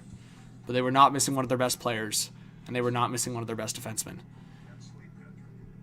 We'll do another one, just for fun. The Detroit Red Wings, who are currently first in the Atlantic. The Red Wings equivalent for what the Leafs are missing right now is Dylan Larkin, Lucas Raymond, and probably like, I'm not going to say Siders. Siders well above Chris Tanev for me right now, but one of their top 4 defensemen, whether it's Edmondson or, I'm not going to say Sherrod because I think some fans prefer Sherrod out of the lineup some nights, but anyways, that's how I feel about the situation right now. It's really hard to be on it when the Leafs are missing such crucial players. Hey, sweetie. Thank you so much for the 2. Says it's obvious you're a Jays fan who jumped to Leafs now. Let's go. I love the dono. Yo, that gets me in such a good laugh. I like that. Guys, let's get sweetie hype in the chat. That's awesome. Oh, yeah. Started a Hot Take Hockey YouTube channel overnight. Got it to almost 60,000 subs. How many weeks has it been since Jays? Like about a month and a bit? No, it was actually started in November, right? So, yeah, not even a month. Wow, almost 60,000 subs in less than a month. Let's go. Thanks for the dono. That's funny. I like it. We are 1 like away from 100, by the way. That would be amazing. I hope we can get there. And we have 150 in the chat now. You guys are awesome. Let's go. And let us know if you're a new subscriber. Don't be shy. We want to hype you up.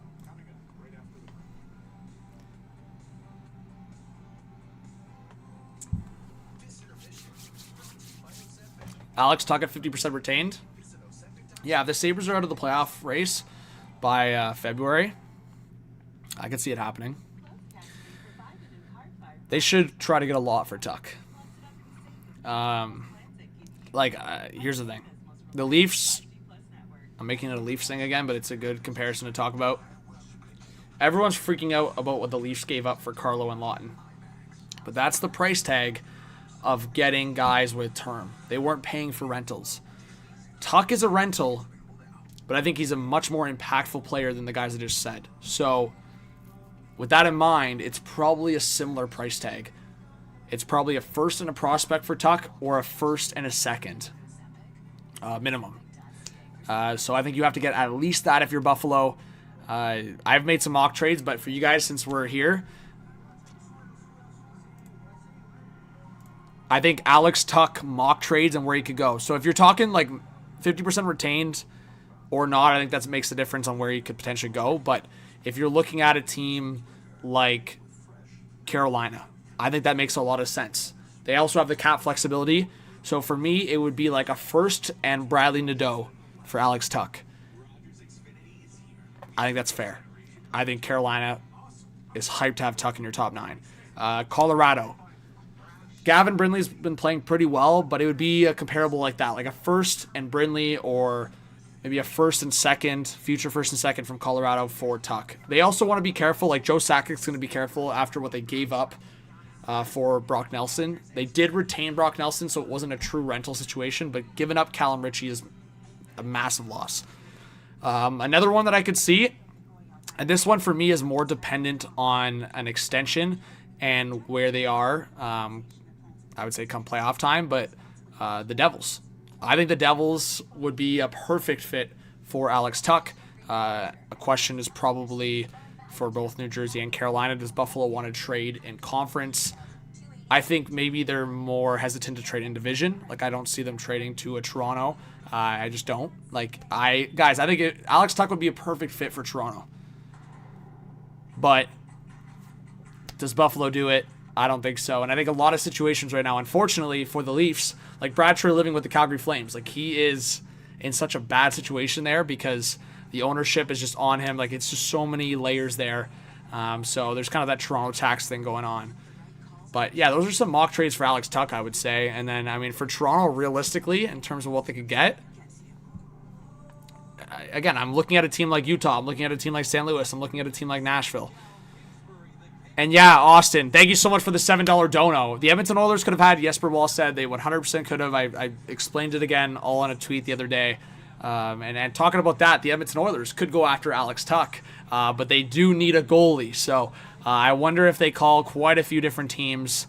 To me, they should probably actually call Buffalo for Luukkonen and Tuck, or just Luukkonen. So just to kind of drop the mic on that one with the dono, Alex Tuck and Luukkonen to Edmonton, and Edmonton sends to Buffalo Isaac Howard, future firsts. They don't have much to offer, so we'll see. Maybe it's another younger forward, but I wouldn't be surprised if Luukkonen was a target for Edmonton, that's for sure. All right, we're back for the second period. Thank you so much, Austin, for the dono. Let's get some Austin hype in the chat, guys. Let's go.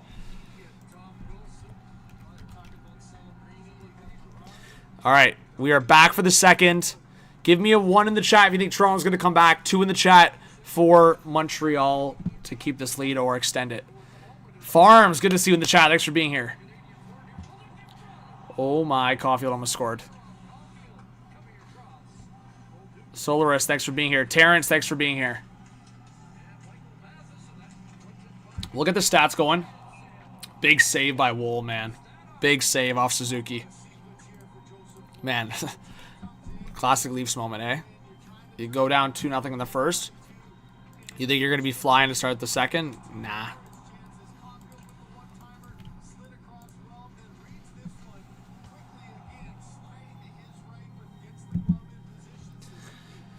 All right. Hey, let's go, guys. We got 100 likes. Appreciate you big time. Thank you so much. Hit that subscribe if you're new. Hit that like, notification bell. Comment in the live chat. If I missed you, just comment again. All right, face off to the right of Joseph Wool.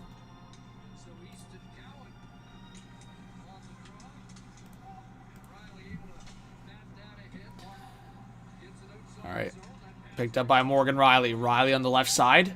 He'll get into the zone, swing it around for Cowan. Leafs got to get one early here in the second. Lawton looking for Riley. Riley misreads it. Off the boards. Good play by OEL. And offside. Good recovery there from OEL and Riley to track back. Dam says, what surprises are you expecting on Team Canada's Olympic roster? I don't know if it's a surprise, but I would not be surprised if Tom Wilson makes it. But I think a lot of other people will be. So, Tom Wilson might be considered a surprise for some. I don't have him in my prediction, but I think... my prediction's kind of mixed with my opinion versus prediction.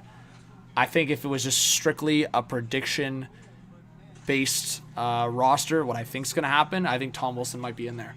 Well, this could be a chance for Toronto. Lawton forward with McMahon and Riley. Lawton, oh, that's a brutal spot to lose it. Oh, Morgan's committed to the 3-on-2, and you lose it there with a toe drag. It's a brutal mistake from Lawton there. And Slavkovsky in front! And Riley tried to get the tie-up on the Hudson. I think it broke up the play a little bit, but Wool had to make a big play. See, I want Morgan to be more aggressive there, man. It can't happen like that.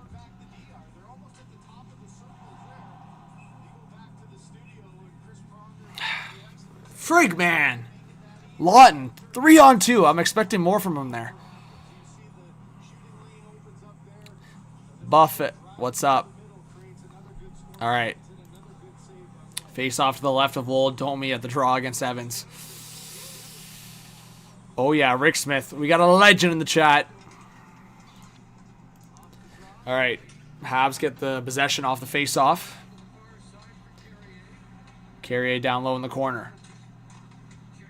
Domi picks it up. Back to the high slot area. Toronto trying to get it out. Robertson does. That was risky, man. Right in the slot area from Montreal, but Leafs get lucky. And now on the other side of things, Leafs go offside. Oh, my, of course.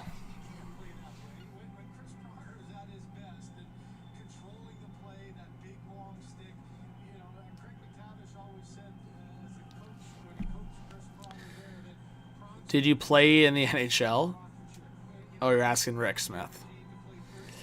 We got 120. Leafs are crapping themselves, but we'll see. Lots of time left.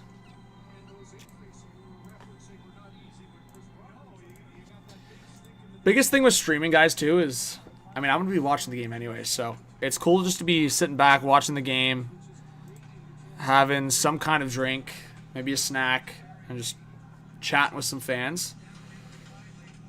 Dom, what's going on? What's up, Stingin'? Yeah, no, there's lots of time, Solaris. I get it. Leafs could still come back and win this game.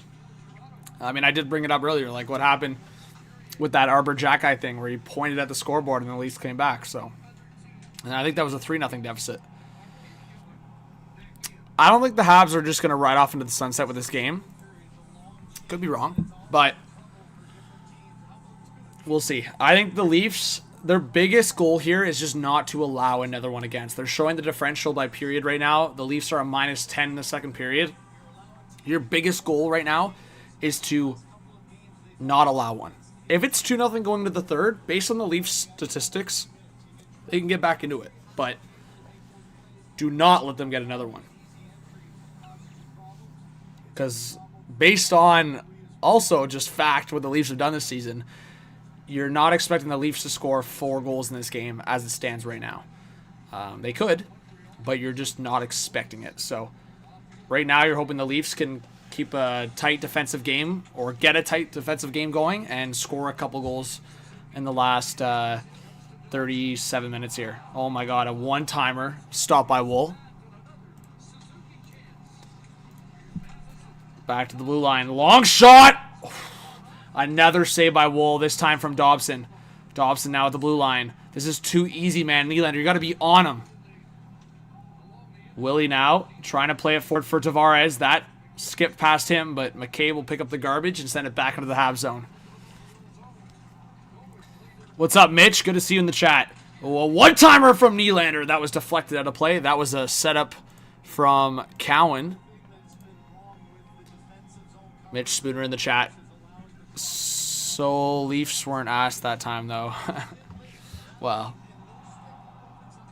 Leafs also weren't without Matthews and Nyes that time either. But yeah, again, it's funny because I'm not wanting to make excuses. I'm not trying to make excuses, but I feel like it's lazy and it's also just not it to ignore the context of the situation. Like anyone that's shitting on the Leafs and just not acknowledging the Matthews and Nyes part bugs me. It does. And I know Habs fans are going to do it, so I don't know why Leaf fans want to do it. All right, back to the blue line. A long shot. Dobish gets a piece of it. Behind the net. Cowan trying to pick it up. Lawton there for support. Good stick by Bobby McMahon. McMahon back behind the net for Cowan. Cowan protecting the puck. He gets around Struble. Trying to get it to McMahon. McMahon for Lawton! Oh my! Scotty Lawton backdoor. Can't get the shot off. Now Stetcher. Long shot. That block came from Gallagher, I think. And that comes back to the Leaf zone.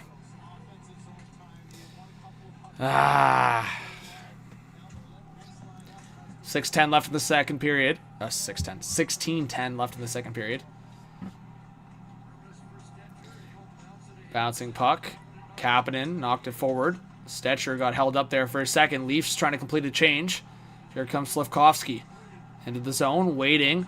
Now, down low, in front! Scores! The Leafs defense, disaster, bro. Noah Dobson, 3-0 Habs. Yeah, this is going to be over quickly here.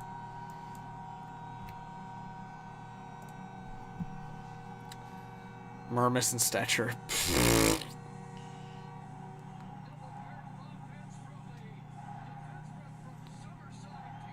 And the Leafs just don't have that on their team. They don't. They don't have that right shot offensive guy that Dobson is.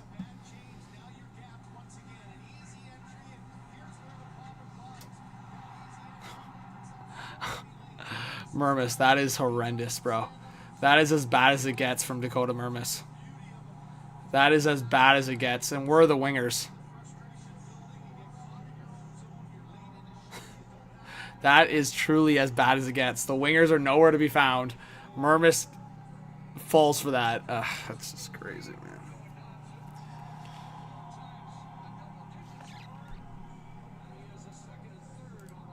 Like, you can't blame Wolf for that one. You can't blame Wolf for any of them, in my opinion, but definitely not that one. Crazy stuff, guys. Crazy stuff. Now Josh was having a chat with Jack Guy. I almost feel like he's got to do something with Jack Guy. Just, yeah. I think Joshua's got to drop him with Jack Guy right now. Get something going for Toronto.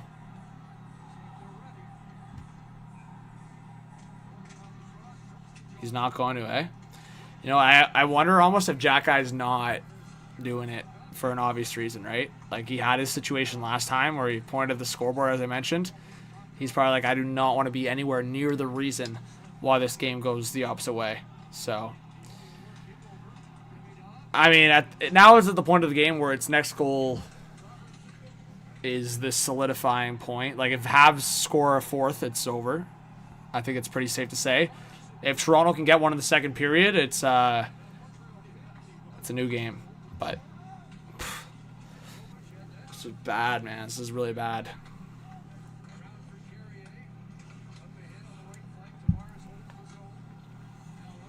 Far from over, though. I think the biggest thing people need to remember, too, is the Habs have had one of the worst goaltending in November. So we'll see. But it's not looking good. It is not looking good whatsoever. Nah, I mean, Solaris, I'm not agreeing with that. The defense is a disaster. None of this has been on Wool. Like, Stetcher almost overskated that, then just iced it. It's truly a disaster to watch right now. That's why I said having Mermis in this lineup. Again, he scored a goal last game. Great. It's awesome. But Mermis and Stetcher can't be relied upon with consistent shifts, and they were there.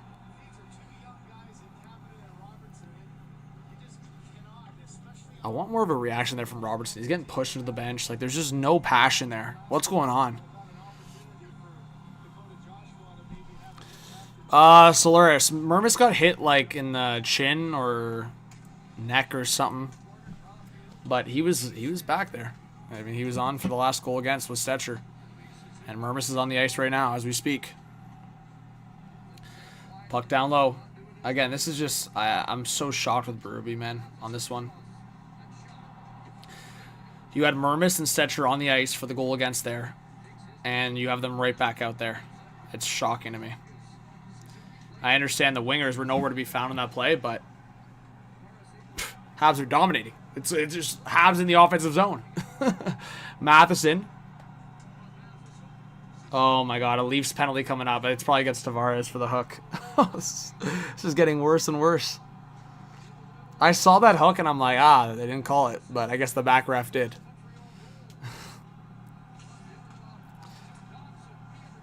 Suzuki across, looking for Demidov. That was broken up by Nylander. This is crazy. This could be a blowout. In front, Dobson across. Nylander gets a stick on it. Whistle, Habs power play.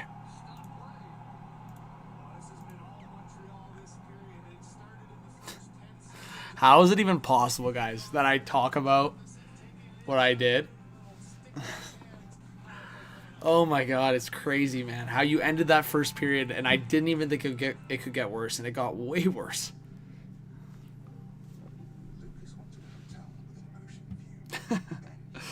It's so bad right now. It's so bad.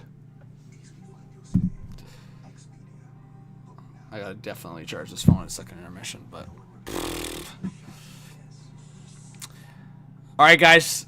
If you're a Leafs fan, or a Habs fan, or any fan, really, give me one word to describe how you're feeling right now on this game, or any game. I don't care. Bullshit. How about that?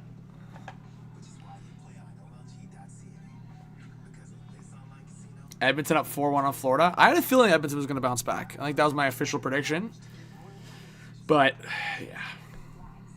Let's see the other games around the league right now, guys. So Tampa's up 4-2 on Washington, so I had that one as well. Kraken are up 1-0 on the Pens.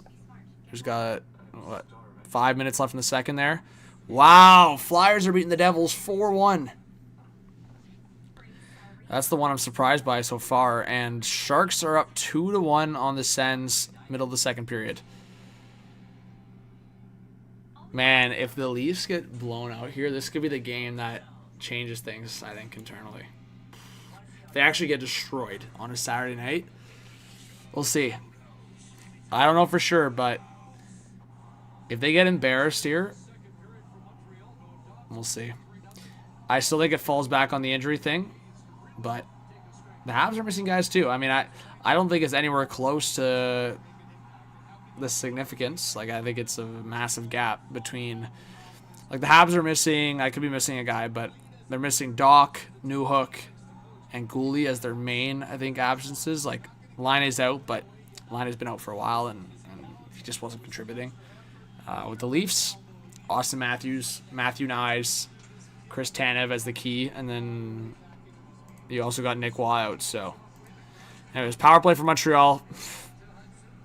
It's basically been a Montreal power play this whole period, so we might as well just keep the graphic up.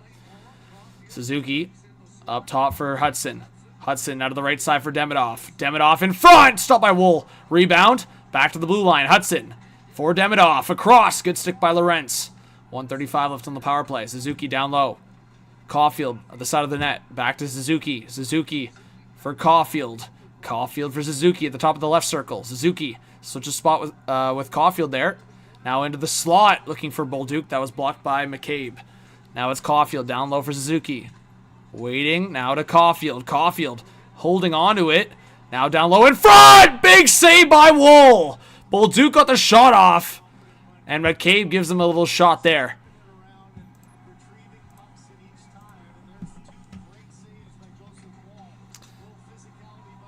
McCabe did not like Bolduc standing there.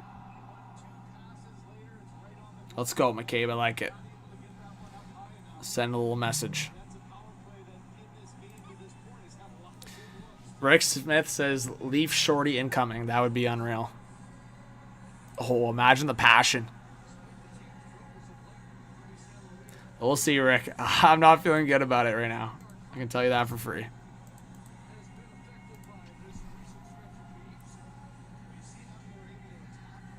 What's up, Bond? Good to see you in the chat. Thanks for being here. All right, Habs win the offensive faceoff. Dobson to Caulfield, and Wool makes a stop. And the Leafs' defense is so depleted, too, that Mermis and Stetcher are out here killing a penalty. It's crazy. Crazy stuff.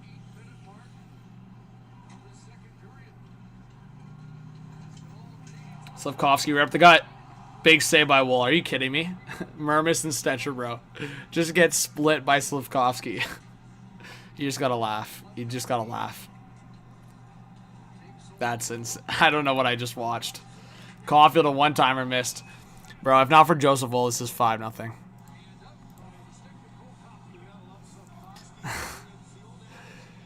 Slavkovsky splits the D. It's like Mermison, it's like a little pathway created.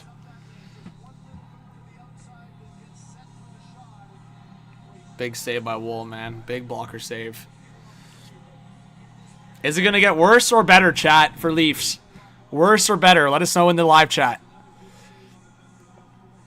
We got 28 left on the Habs power play.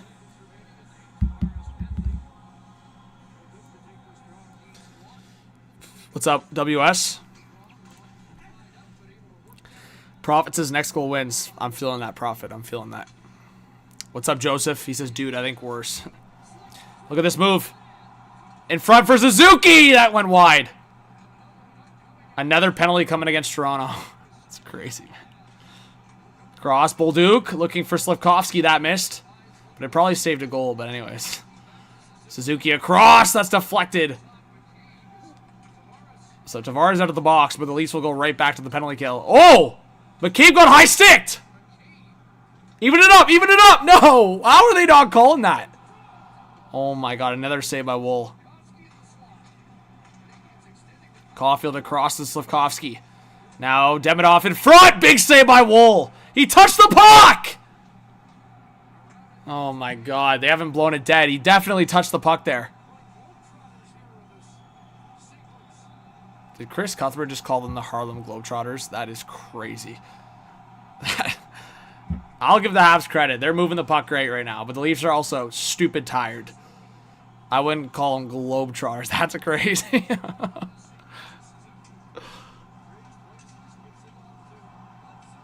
Oh my god. Lorentz missed it. The Habs are just dominating though. The Leafs are dead. They're not even moving. The only guy that's putting in an effort is Lorentz. What a save by Wool. It's still going and he's got his mask off.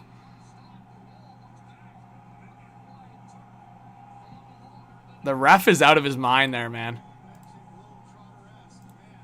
Globetrotter-esque.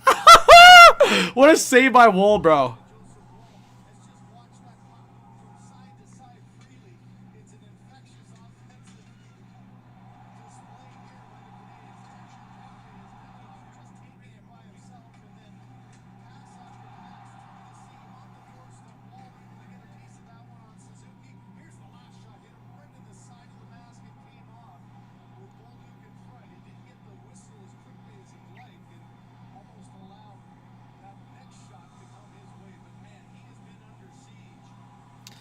I'm tweeting out, hey guys in blue and white, maybe help out your Tendy.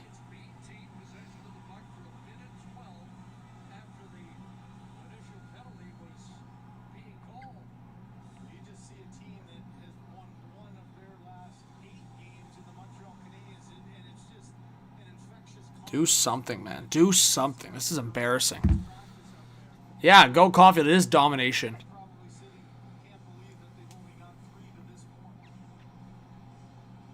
Yeah, Arena, they're missing patches for sure, but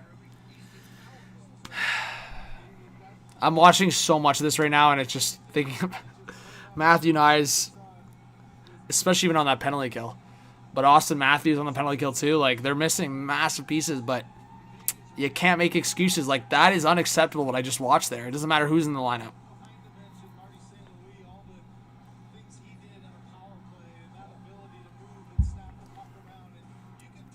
Crazy. 150 in the chat, guys. Hope you hit that subscribe button. If you're new, hit that like button. Habs called a timeout to get their big boys rested. Try to get this up to 4-0. There's a lot of smiles in red and blue right now. Yeah, Prophet. Anyone with common sense knows that, right? If Nyes and Matthews and Tanev are in this lineup, for sure. But again, I said what I said. You could scratch out Tanev because Gooley's out for Montreal. But I don't want Newhook and Doc being anywhere close to the discussion of Nyes and Matthews. It's not even close. So the puck went up to the face. I thought the stick rode up to the face. It was the puck. So good non-call by the ref.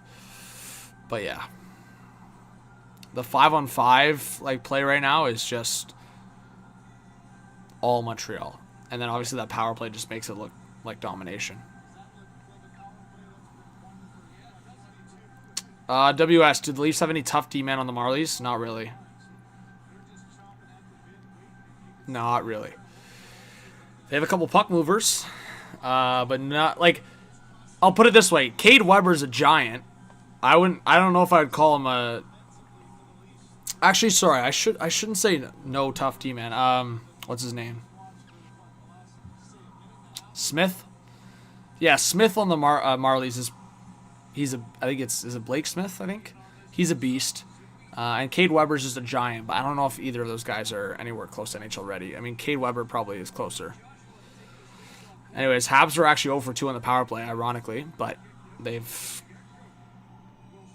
moved the puck around insane on the power play. You know what? A lot of excuses are being talked about, a lot of reasons why the Leafs are losing this game, but you got to give the Habs credit for what they've done for their power play. Like goaltending, sure, they've struggled. A lot of other areas they've struggled, but the Habs power play with Hudson at the quarterback spot and Demidov in the equation now is ridiculous. It's a really good power play. Yarncrow's shorthanded. He'll just get into the neutral zone and send it down. 1:35 left on the Habs power play. The best case scenario that I think is realistic for Toronto here is you kill this off and you get one before the end of the second period. I don't know how you get two, but I think there's a chance you get one. We'll see. Lawton was trying to create a shorthanded chance there. Caulfield trying to swing around. Well, this could be a chance for Lorentz. Go, Lorentz. Go! There you go. And he sends it down. 1:10 left on the Habs power play. Flyers are up 5-1 on the Devils now. Wow. All right, draw pass for Suzuki here. We got 150 in the chat. Let us know if you guys are new to the channel. Slavkovsky down the left wing. He's getting around the net. Past Riley. Now past Mermis. Back to the blue line. It's Dobson. He looked for Suzuki. That one over his stick. And Riley can't clear it. Morgan, man. Suzuki across. Slavkovsky completely fanned on it. Dobson now back for Slav.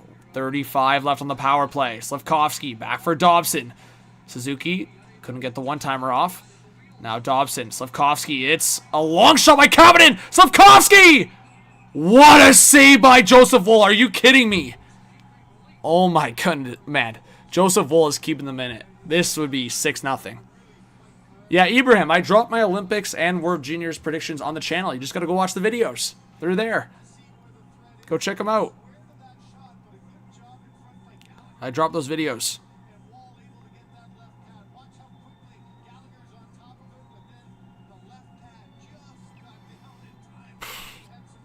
Retweet on that I just sent out. Joseph Woll is just getting hung out to dry. Face off to the left of Woll. There's a bit of power play time left. 25 seconds to be exact. And a huge face-off win. It actually could have went back to the blue line and Habs keep it, but Leafs catch a break. 15 seconds left on the power play. Shots are 23-12 for Montreal in terms of shots on net. And stolen here by Robertson. Power play's over. Robertson, he fell. But now Stetcher short side. And Dobish, I don't know if he got a piece of it, but he knocked the net. But power play is over. So, ironically, Habs are 0 for 3 on the power play, but are up 3-0. Slavkovsky coming in hot on the left side. A shot. That went off Riley sticking behind the net. We got under 8 to go in this second period. Leafs kill off that penalty. Now Nylander gets it stolen. That's a bad look from Willie. Now puck forward here on the right side. Florian Jacki, he's hit there. Now puck around the boards. Easton Cowan, he's loading up here. Cowan will leave it for OEL. OEL, pressure there by Jake Evans. Now it's Riley off the right boards. Oh my god, bad giveaway by Tavares. But the Leafs will reset. Joseph Woll now looking for OEL. That went off Jake Evans' leg. And now Riley will swing it around the right boards. Nylander picking it up. He gets knocked there. Riley trying to help him out. And short side stopped by Woll again. This time from Matheson. This is so bad, man. Another long shot. Woll makes the save. The Leafs had like a real easy chance to break that puck out. And Anderson scores. Riley, you're so bad right now, man.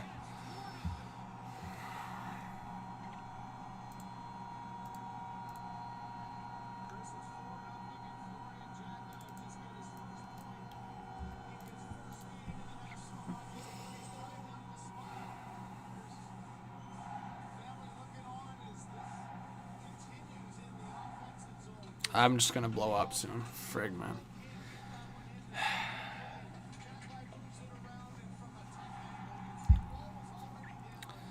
You would like Wool to make that save, but Wool also made a bunch of other saves before that, so.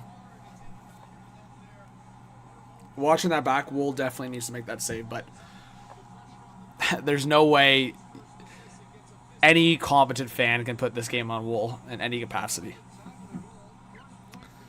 But Wool, yeah, probably shouldn't be down that early. And honestly, this is just to get Wool out of the net because it's a mercy pull. Yeah, that's the best way to say it. It's a mercy pull.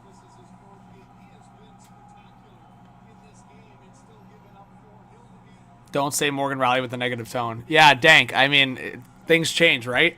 I'm all about accountability. Morgan's had a shit game. Let's just call it how it is. But a lot of guys have had a shit game here. Like, I don't even know if I could say one guy has had a good game outside of Joseph Wool. Wool's the only guy that's actually put in an effort in this game. Everyone else across the board has been brutal. Everyone else across the board has looked out of place on numerous occasions here. So Joseph Wool gets pulled, basically a mercy pull, as I said, and it's Dennis Hill to be in the net.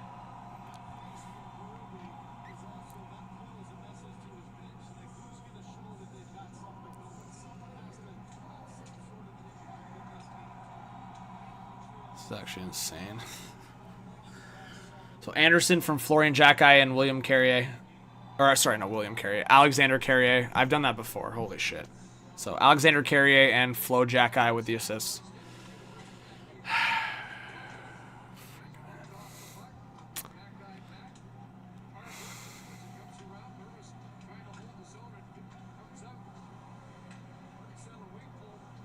TR4, it's a mercy pull, right? It's just, hey, let's rest up Wool for the next game because this game is toast, it looks like.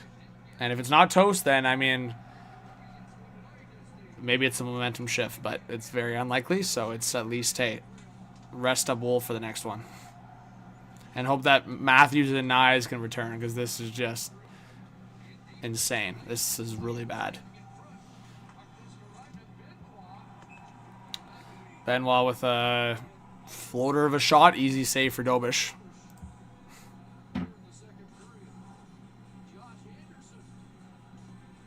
Oh, I know, Rick. It's crazy, right?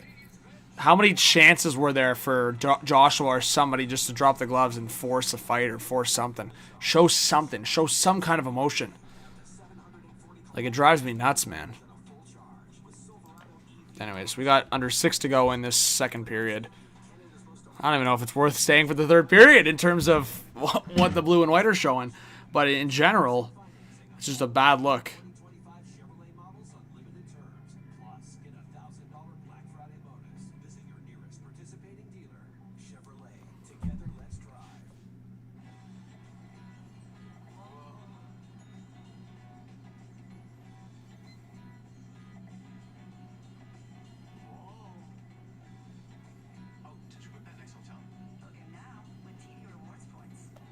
It's actually crazy.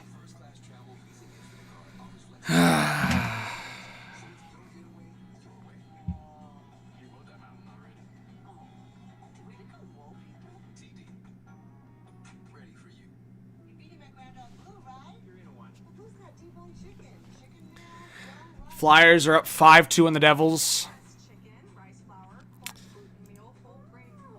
Thanks for the dono. I'll read that in a sec. Oilers, wow. Panthers have come back a bit. It's 4-2 or 4-3 now, sorry. Kraken, Penguins are tied 1-1 after the second. Sharks still up 2-1. Avs up 1-0 on the Preds early. Austin, thank you so much for the $7 dono. Says this team cannot win on the road. They are 1-5 on the road. I didn't know it was that bad, to be honest. I knew they only had 1 or 2 wins on the road. I thought they had 2. But you're probably right. That sounds right. Because they've been at home a lot. Let's see here. So, early on in the season, they lost in Detroit, lost in Buffalo, lost in Columbus. They won in Philly, so that's 1 win on the road. Lost in Boston. Lost in Chicago. Yeah. That's crazy. They've only won in Philly. I thought there was 2. So insane, man. Well, for everyone that says the Leafs were struggling, actually, I think it was last year or the year before they were better on the road. I don't know. I mean, a lot of people talked about like Scotiabank Arena being a library and all that, but looks like the Leafs actually do well at home. But anyway, so Sauce for Riley, a shot, and I don't know if Dobish got a piece of that or just missed, but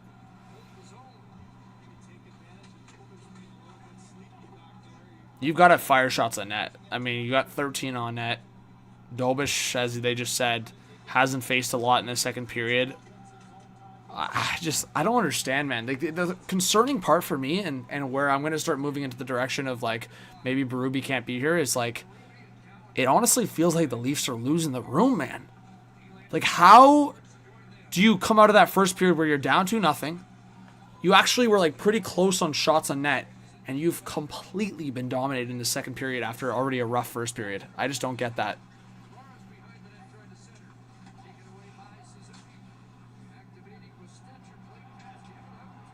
Oh my God, here we go. Here comes Montreal. Bolduc knew how to make a pass. That'd be maybe 5-0 Montreal there. Could have been 5-0, could have been 6-0, could have been 8-0 if not for Wolves. So this game is so out of reach if you're gonna play like that. But anyways, it's so funny with the Leafs. You never know because they could get 1 goal and you really never know. But with no Matthews and no Nyes, I just don't expect it. I think this game's gonna be a loss, and it's going to be a bad loss at this point.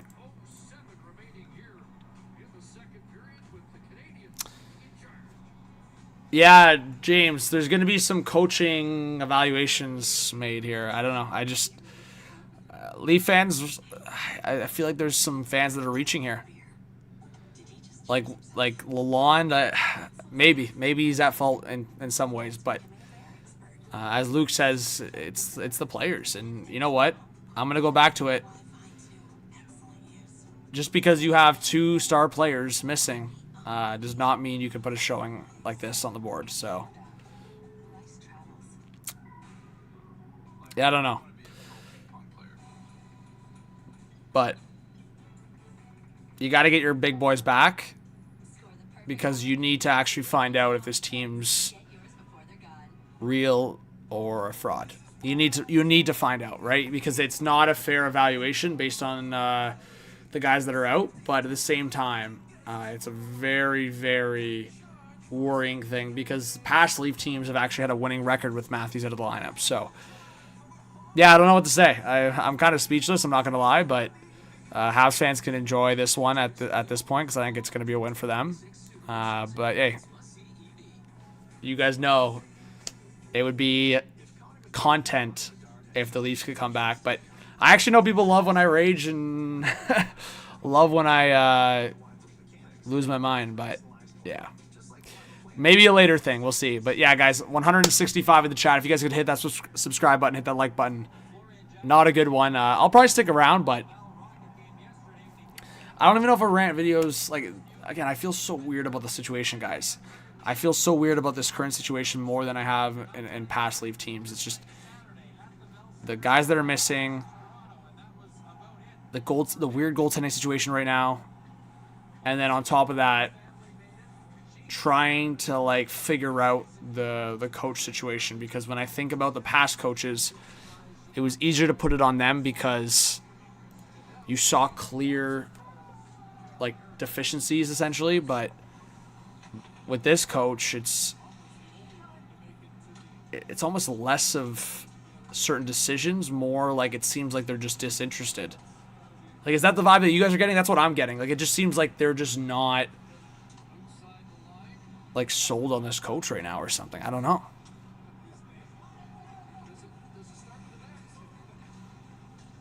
I don't know. We'll see what happens the rest of this game if they put back a fight, but it just looks like they are just not fighting for this coach. I don't get it.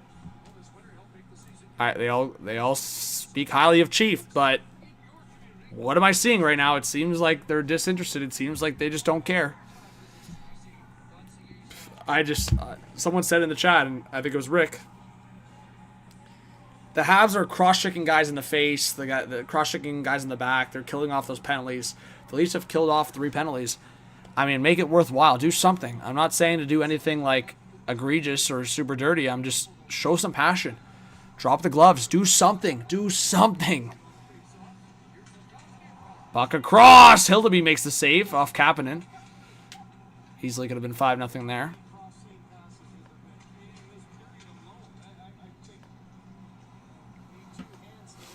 Yeah, Solaris. So you're onto something there, right? Caps won 8-4. But guys, didn't I say that Habs? There's a scenario where the Habs have this kind of victory, and the tides change from parade planning to Martin St. Louis being fired back to the parade. OEL scores. There you go. And Tavares gets some shots in front. That's one. That's one. OEL, bro. He's always bringing the Leafs back into games. That's a big goal. That's a big goal. But it's a massive goal if you're up, or if you're only down 3-0 and make it 3-1. That 4th goal is just so costly, man.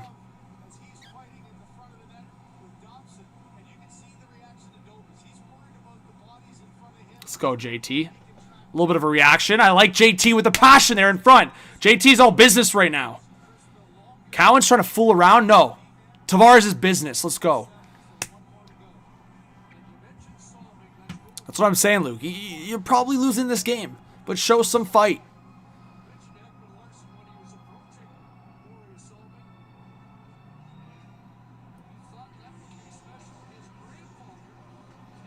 Still can't believe they allowed that 4th goal, man. 3-1 would be... Bro, my vibe would be so different if this is a 3-1 hockey game. But, nah, I'm not changing my vibe after 1 goal. Trippy thinks Lalonde's the problem, not Berube. What do you think, chat? What's the problem? Austin says, can OEL wear a letter instead of Nylander? Austin, thank you so much for the $3 dono. Let's get some Austin hype going. I think OEL's been a great leader for this team. I'm with you on that. I don't know if I'm going to the extent of getting the A off Willie for like a direct, but I'll say this. I don't like Willie's effort in this game at all. I think the effort's been super poor in this game. But I hope Willie proves me wrong here and does something. Let's see. Classic Willie end-to-end. Oh, my God. Bad pass from... Oh, too many men! There we go! Oh, this could be a TSN turning point. Here we go.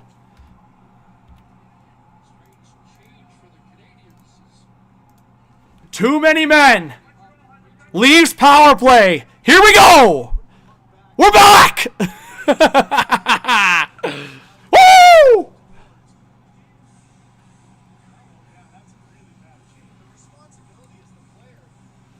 If the Leafs score, we're back. No, it's so funny, bro. It's so funny when the team does this.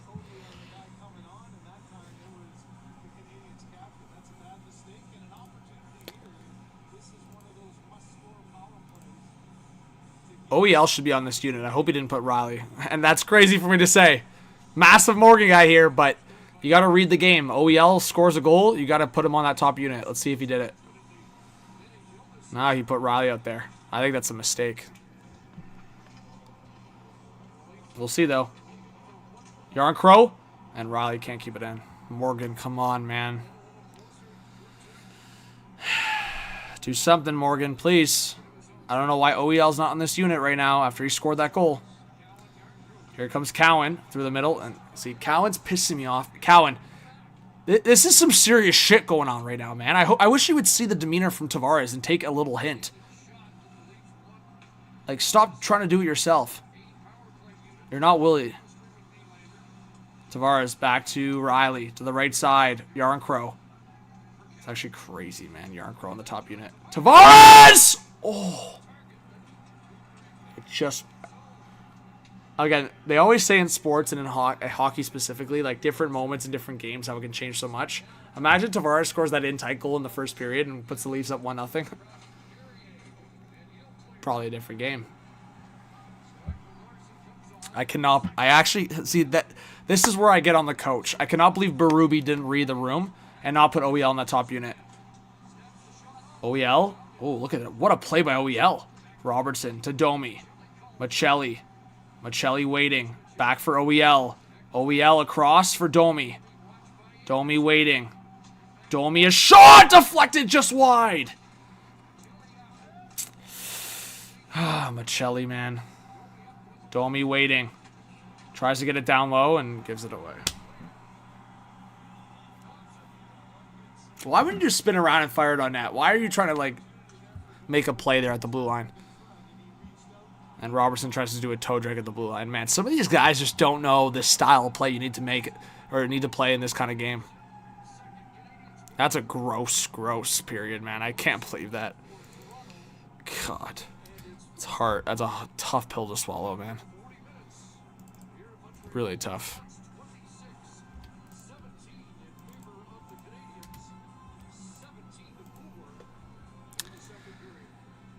Eesh, that's so ugly, guys. I mean, if you wanted a chance in that game, you had to go into the third 2-goal game.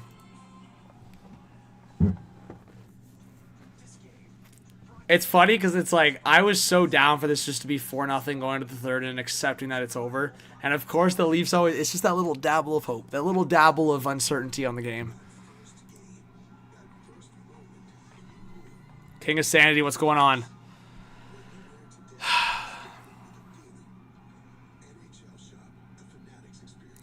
Trippy, that's the Hot Take Hockey. That's just channel and the podcast. That's for the channel.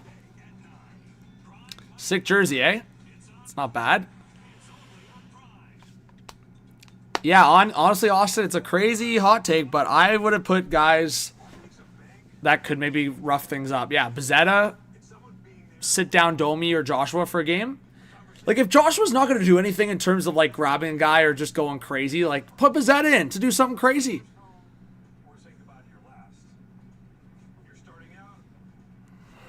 It's frustrating, man. You deserve a partner that helps you plan your future and survive the week you maybe didn't see coming. Real people, real support. Track record, not a trend. Let's face it, when life gets real, RBC is the bank we Canadians turn to. Hey, thanks, Rick, for dropping the merch shop. Appreciate it. You get more than just a place to store your money. You get a partner. Because that's what you deserve. Yeah, Arman, I'm not really sure in terms of the structure of the coaching staff, but it's tough, man. It's tough to understand, like, how there was a limited reaction there.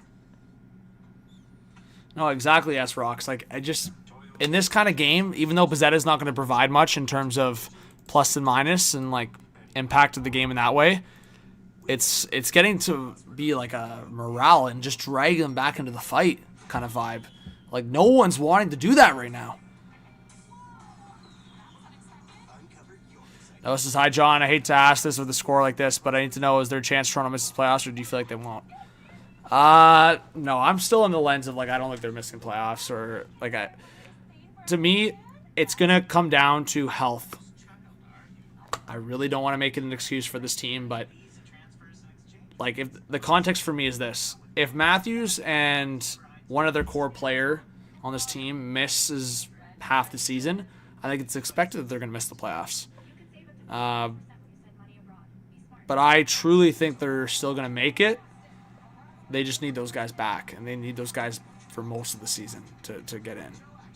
So it's way too early. Yeah, if you lose this game, based on, again, percentage of where you're at in the standings by American Thanksgiving, like, the Leafs probably have to win to send them into the right direction.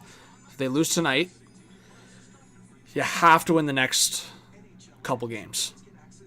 And that's against the Jackets and Capitals. Those are winnable games. You lost against the Blue Jackets this week. You've already lost twice to them this year. If you beat them this week, you can win against Washington on Friday night. That gets you back into it. But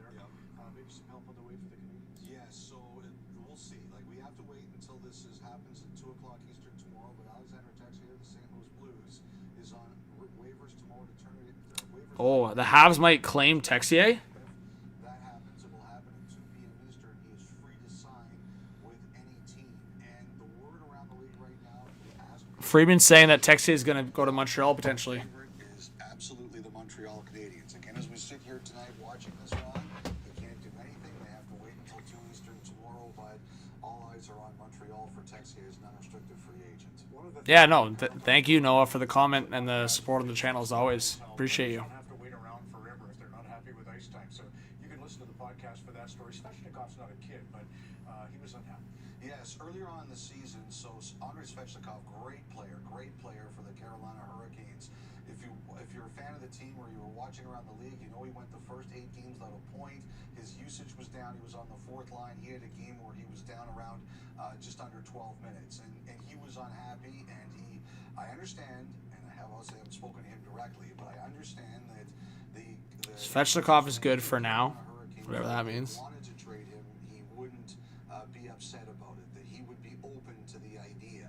Now, I think this got out, and that's kind of how I heard about it today. I think this got out. I heard there were some teams that called the Hurricanes, and There you go, Rena. we still consider this a cornerstone player, and this is not something we want to do. Guys, I'm stumped. I don't even know what to say anymore. Monster offer. Now things have cooled down, Ron. He's back on the first line. He's playing with Aho and Jarvis, and who wouldn't want to play with Aho and Jarvis? And his minutes are back up, and he's got 12 points in his last 13 games. So everything has calmed down for now. His usage is back up there. I think the only thing you look at here is say, hey, if it ever regresses to where it was before, then it's something we have to keep an eye out for. And I mean, when I heard that today, I was blown away. I mean, who wouldn't be interested in Well, that guy? Rod Brindamore is amazing. They had Rantanen, they had Natchez. They survived losing both, so they have that ability. Jeez, Curtis Douglas and Tom Wilson fought. Yeah, so this is a popular. Wow. I've been asked a lot about this week. As everybody knows by now, the NHL and the Players Association sent representatives there after the games last week in Sweden. And I think the thing, we're all trying to find out, Ron, is when does panic set in? Like, we're all looking forward to it. It's going to be a fantastic tournament. But, basically, I understand the NHL and the Players Association right now are just biting their tongues. They don't Oh my want God. to What a disaster that would be if the it's NHL didn't end up going to the Olympics. basically, from what I understand, is they're giving They better figure this shit out, I swear. just pre-Christmas to sort this out and show it's really going somewhere. So that's the kind of timeline I'm looking at here, and we're looking at here. One of the things I was curious about is I was one of a number of people who reported this week that there was no plan B, that there's no other option. And I thought it was the league and the players who kind of said to the Olympic Committee, there's no plan B, like we're going there and that's it. I heard it was the other way around.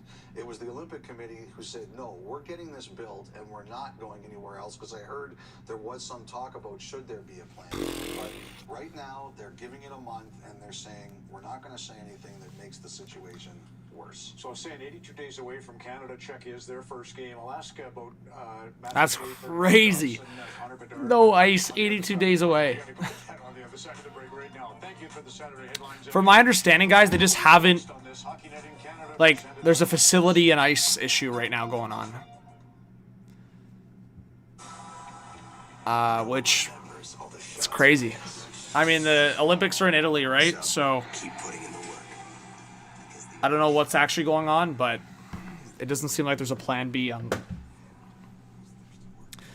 Anyways, guys, I'm going to go get a bite to eat really quickly. Maybe make myself a drink. We'll see. But, yeah, it's just, I can't believe what we're watching right now.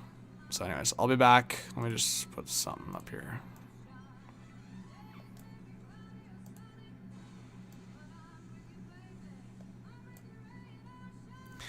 All right, I'll be right back.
All right, guys, we're back for the third period.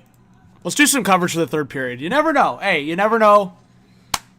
It's not looking likely. Let's just put it that way. But anyways, guys, give me a 1 in the chat if you think the Leafs are going to come back. 2 in the chat if you think Montreal will hold on.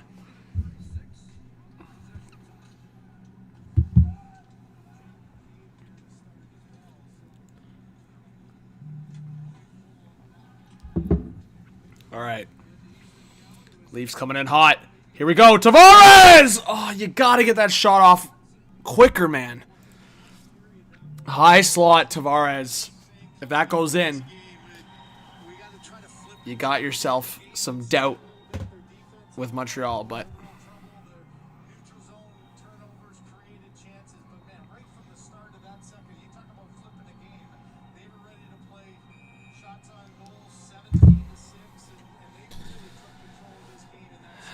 Kyle says, do you think the score reflects effort put in, like Montreal just worked harder and outplayed Toronto?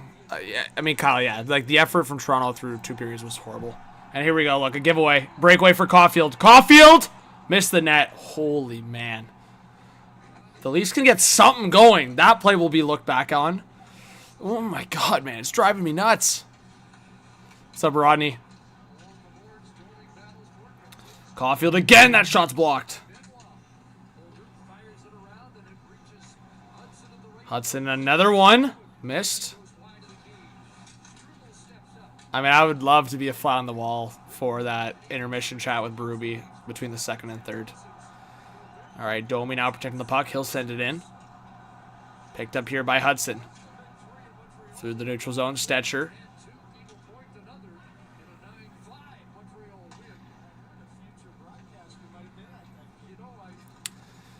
What's up, Top Rock? Hey, guys, thank you to the 110 people still in here. Appreciate you. I know I had to step away. Got myself a little drink.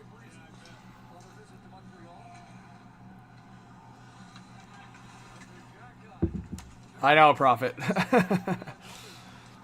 All right, OEL at the blue line. Oh, that was a knuckleballer. Come on, Lorentz, do something. Lawton protecting the puck. Side of the net. Lorentz couldn't get there. Look at Lorentz go.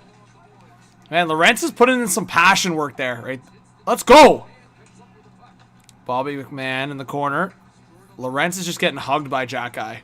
I don't know how that's not a penalty. But anyways. OEL, a long shot! Oh, that just missed the top right corner. OEL's point shots, man, are always a threat. And again, that's why I'm admitting that he should have been on that top power play.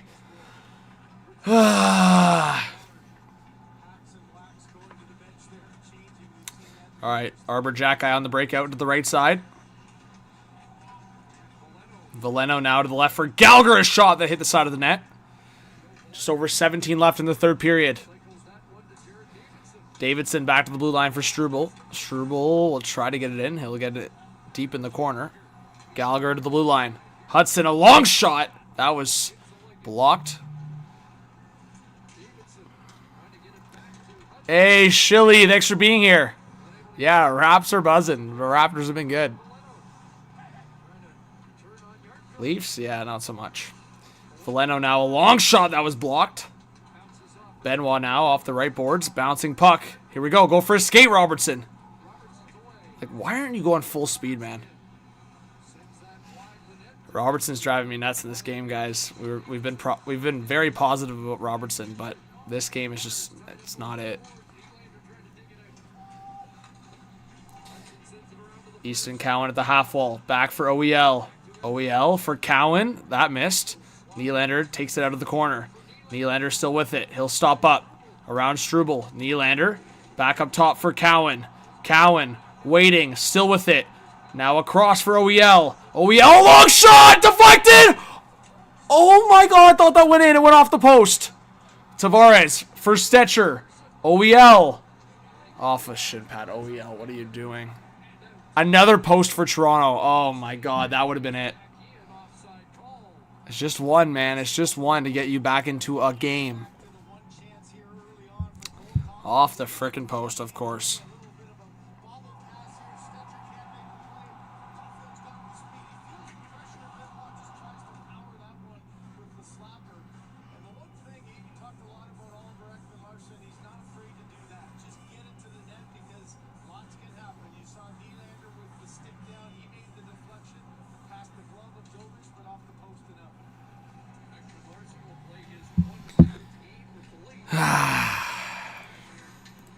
right, just over 15 left in this third period.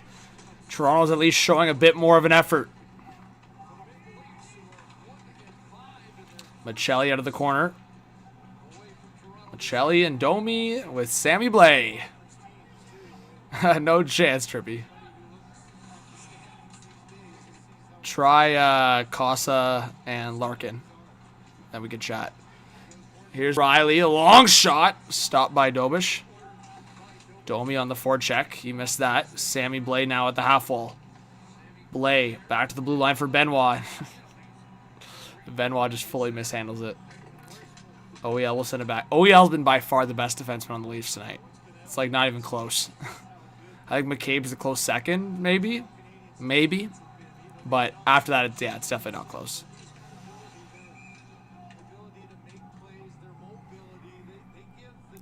This is tough to watch. I mean, the effort's a little bit better, for sure.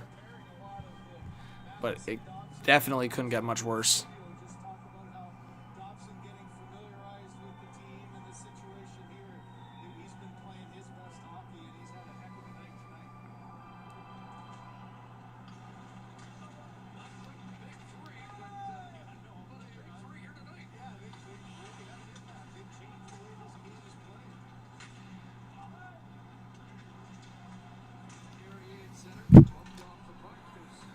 All right.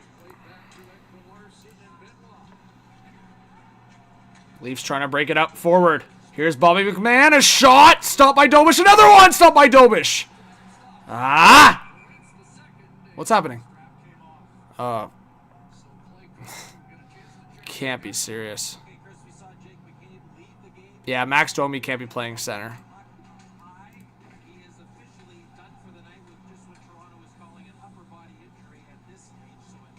Oh my god, I didn't even know McCabe was ruled out. I thought he just went to the room for the rest of the second period. I missed that. I guess they announced it, but shit, no McCabe too. It's actually crazy, man. The injuries just keep piling up.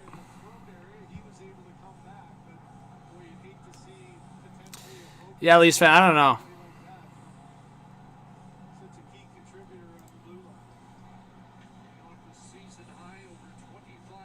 I don't know if this one's worth ranting on. I mean, I might. I don't know.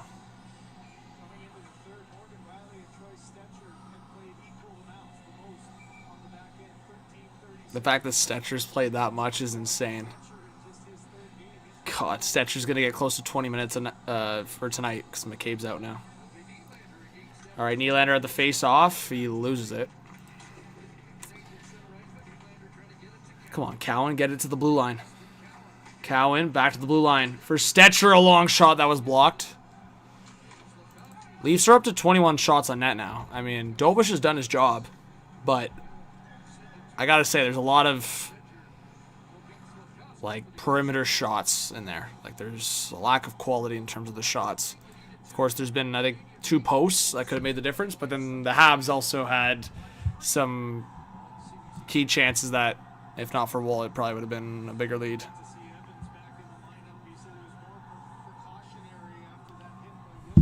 But yeah, for McCabe, they're saying upper body day-to-day for now. And, I mean, it was a puck to his face, so they're probably checking for any serious damage.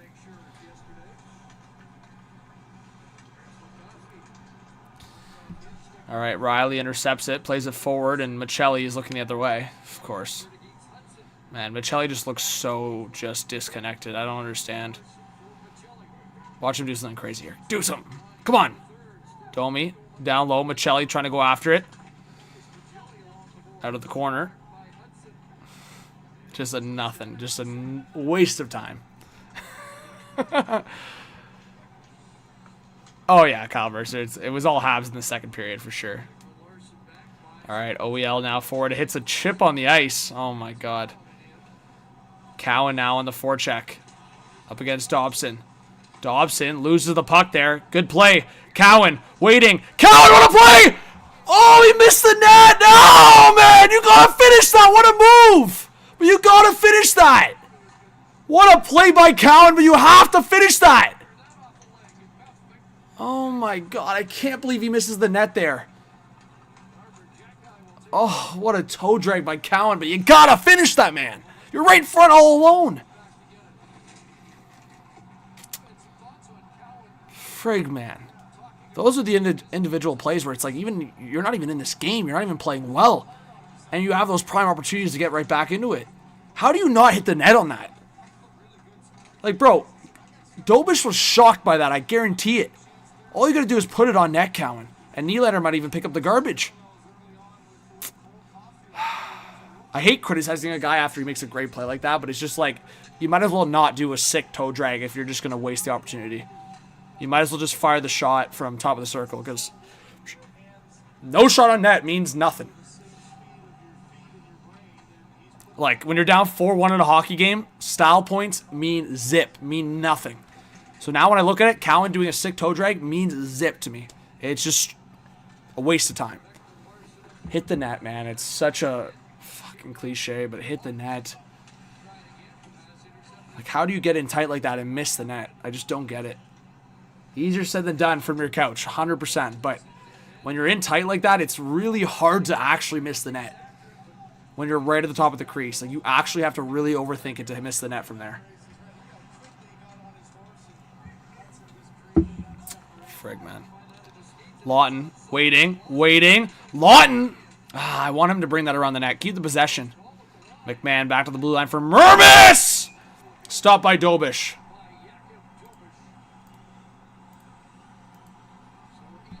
I truly don't know how Cal missed the net there.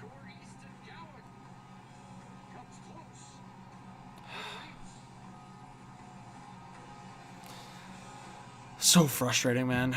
User says Joshua plus Michelli equals wasted cap space. Yippers. You're onto something there. Start a family, they said. Settle down, they said. And always have a backup plan, they said. But what do they know? The Hyundai Tucson Hybrid. Time moves fast. See you soon. Find the perfect getaway to slow down with the people you care about most.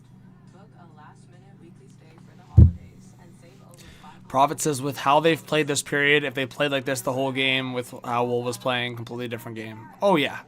Yeah, I mean, I'm frustrated about certain things right now. And then I'm also now getting frustrated about them missing opportunities when, like I said, they don't have any place in this game. There's no way they should be in this game. And they're really not. They're down by 3. But I'm just saying, like, there's 2 chances there. One hits the post. Cowan all alone in front. You score that goal and you're only down by 2 with 11 minutes left. You're talking about a hockey game, right? But they don't deserve to be in this game to begin with. Requires you to stretch time, but you can up your adulting game with Sonnet Home and Auto Insurance. Plus, And just because, like, if they have perimeter shots, I wouldn't be talking like this. But those are 2 high danger, big time chances. You've got to finish one of them. And yeah, Patrick, that's the big thing. I mean, Cowan admitted it after last game, but it looks even worse now because you're right in front of the net, man. You got to put it on the net. Yeah, Leafs fan. I always knew Joshua was going to have a slow start. It's just making it look worse because Michelli's had the slow start and a lot of other guys have had a slow start along with the injuries, right? I think it's a much different storyline if Joshua's just isolated as the slow start when everyone else is, like, actually rolling. Yeah. But yeah, people were already on Domi, but if not for that giveaway from Domi the other night, I think people could put up with Domi. But Joshua and Michelli are just, it's like maybe one nice play every 4 games. Man, Willie's driving me nuts.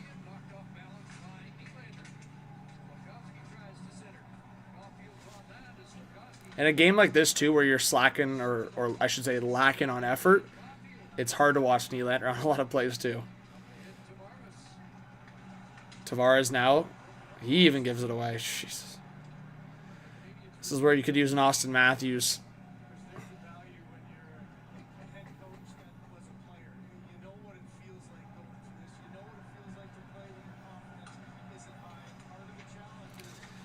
Luke in Toronto? Yeah, I'll be at that game. Yeah, we'll see. Edmonton's has been struggling. Like, a lot of teams have been struggling.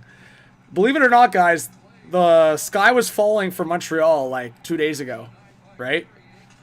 Like, fire Martin St. Louis, the season's a bust, all these comments I'm seeing. And now it's going to be a flip after this game.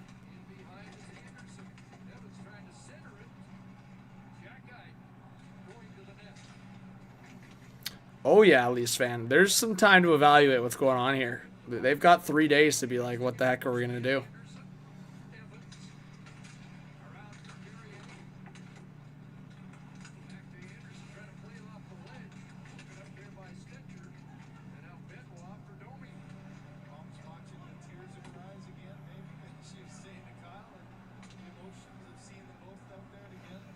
This is so brutal. I can't believe I'm watching this. Holy shit.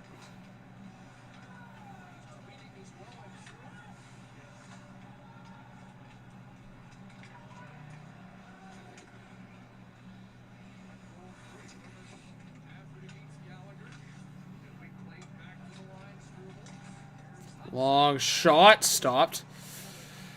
Ah. Hill to be made a save. He actually hasn't had to make many saves this period.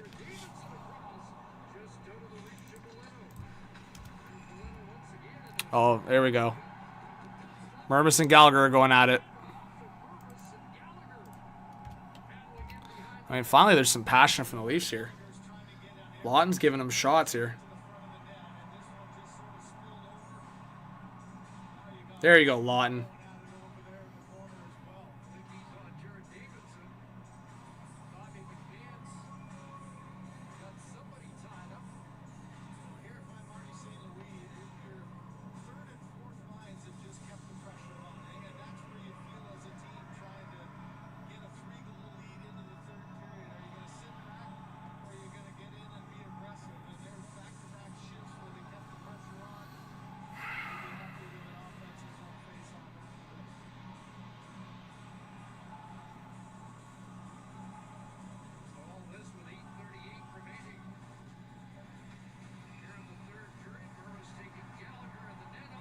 At least Mermis is doing something. Yeah, I mean, Matthews should be back this upcoming week. He should be. I mean, I also don't have a lot of information, but he was skating today. He traveled to Montreal. Usually that's a good sign if he's traveling with a team.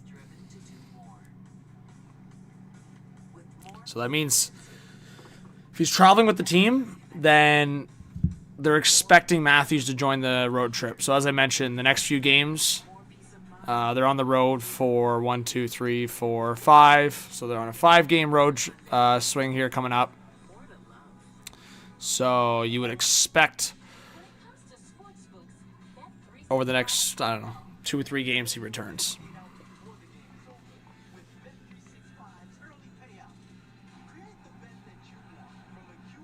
I think if it was like, hey, he's going to miss the next 3, 4 games, he might as well just stay in Toronto. But anyways, we'll see. I think he should be, like, there's 4 more days till the next one. If he's 98%, 95%, 90%, get him in. Or scrap the season. Make a decision. You have to make a decision here coming up. You just have to. Kraken, Penguins are in overtime, by the way, guys. 2-2. Flyers still up 5-3 on the Devils. Lightning still up 4-3 on the Caps. Sens have flipped the script. They're now up 3-2 against the Sharks. So that's not good for the Leafs. Oilers up 4-3 on the Panthers. I guess that's good for the Leafs. But yeah, as it stands right now, the Red Wings, Habs, and Sens are all going to get wins tonight. And Lightning. Add them to the list as well. So there you go.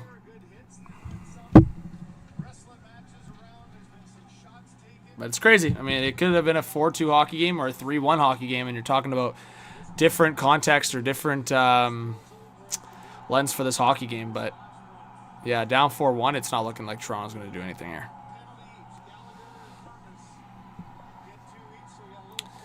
Luke says they got to do something or else this team is going to turn into a rebuild soon. I'm not saying panic early into the season, but something's got to change. Yeah, I know, I agree. Something's got to change for sure. Right? Like, you can turn a season around, but at the end of the day, you have to do stuff. Or you have to make decisions or make changes to kind of spark that change. And, yeah, they're going to have to do 2 or 3 things. I mean, I'm not trying to make it about the Blues 2019 run again, but it really is a good comparison because the Leafs are trending in that direction. So you make a couple changes and then you never know.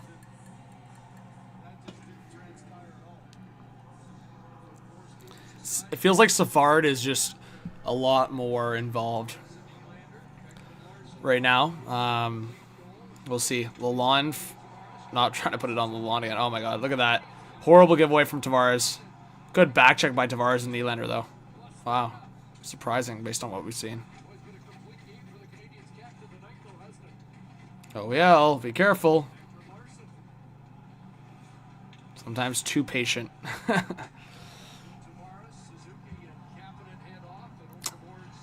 Trippy, I don't think the Atlantic's brutal. Riley across, Cowan. Cowan shot the puck, man! Oh, that's got to be a penalty! That looked like a slash into his hands. Lawton tried to drive the net, and he got stick checked there. It looked like it was in his hands, but I'll have to watch that back. Caulfield tried to zip around Riley. Riley broke it up. Caulfield at the top of the right circle, a shot. That missed. Hildeby may have gotten a piece of that. Yeah, Leafs fan. I feel like an idiot. The Leafs went 3-0 to start November. I'm like, here we go.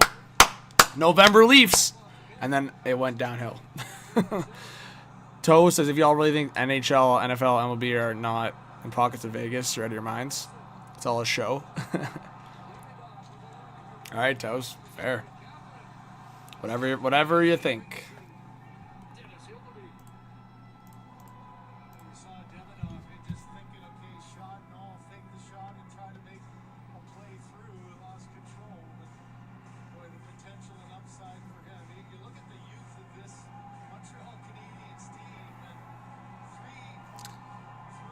So Oilers get the empty net, so they're gonna win that one in regulation. So Philadelphia gets a goal, 6-3. Okay, so Florida will not get a point, and then I think Seattle just won. Let's see. I think that game just ended.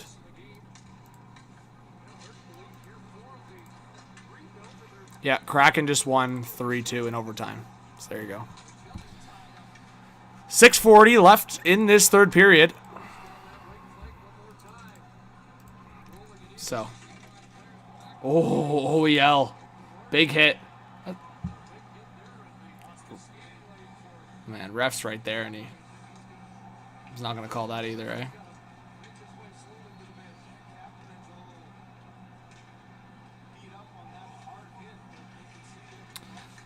Stitcher back after it. Riley now. Tavares, stretch pass here. Here comes Cowan. Cowan, a shot! Stopped by Dobish. Now Nylander. I would not be surprised if the Leafs clear or pull the goalie early here. We'll see. Benoit now a sauce for Tavares. Here comes John Tavares. Tavares looking for the shot. That was blocked. Trying to get it against Dobson here. Now Josh Anderson. And Habs will get it out.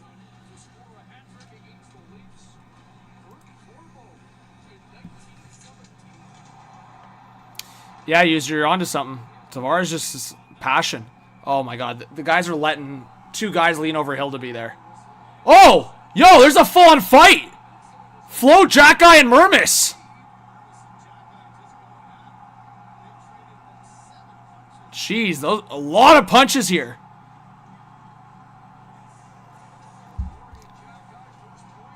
Mermis is bleeding pretty good from his visor.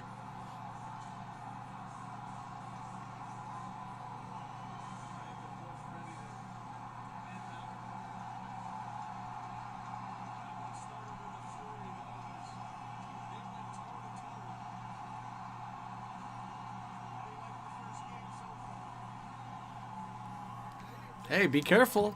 Be careful. You don't want to fight to backfire on ya.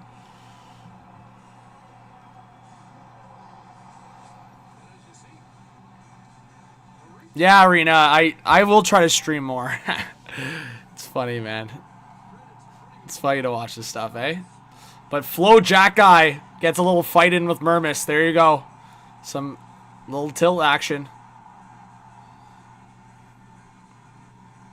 Good on Murmis for facing that though. He's not. I don't really label him as a fighter at all. So, and I know Flo's young, but he's a tank, man. So, Flo is like 6'3", 200. So definitely has the size advantage on Murmis. Anyways, like I said, if this is a 2-goal game, I'm really feeling differently about it. But you're down by 3. Just get some respect back to your name, man. And you got to get your guys healthy. It's as simple as that. Like, I even looked at the start of the week. I was like, if you can get 4 out of 6 points, you're happy with that. You're happy, especially with the injuries. They got 3 out of 6. So, I mean, in the grand scheme of things, am I really upset? No. I mean, guys, like I said, look at the lineup. Look at the Leafs lineup, man. It literally looks like the lineup from 2016 when they were tanking for Matthews right now.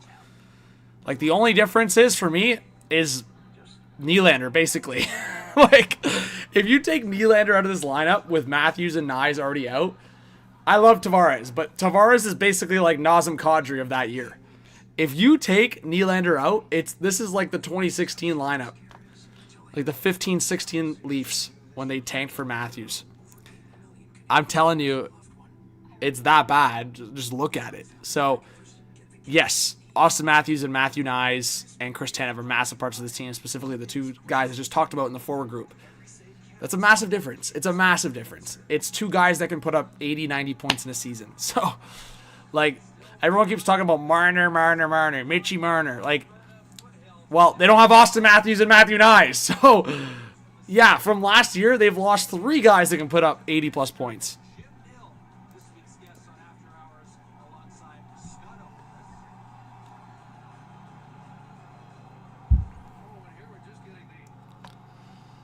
Always fresh. I don't know if I'm there with you, but I said the Carlo trade was an awful one.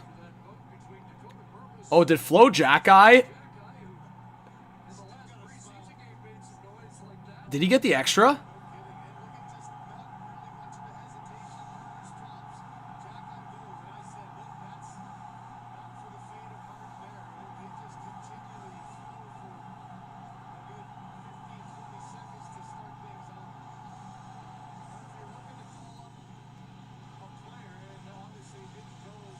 St. Louis losing his mind, telling them to F off. Oh, told the referee to F off. Here we go, Leafs power play. He's losing it because he knows that could be a backfiring moment for the Habs. If the Leafs score in this power play, whoo, that could be bad for Flo. Because they're going to pull the tendy too, I think. This is funny. I wouldn't even pull the tendy right now. I'd wait. You have a power play. See what happens on the power play first. Here we go, Leaf fans! Woo! So funny. Big power play. TSN turning point right here. It'd be nice if you could win a frickin' face-off. That'd be nice.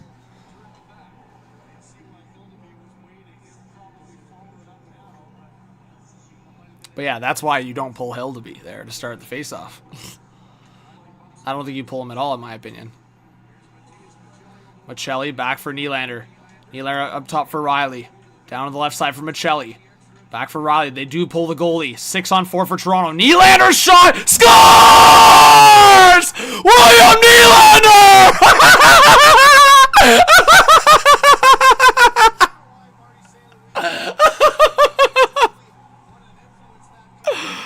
Oh, baby! They do not deserve to be in this game. It's hilarious.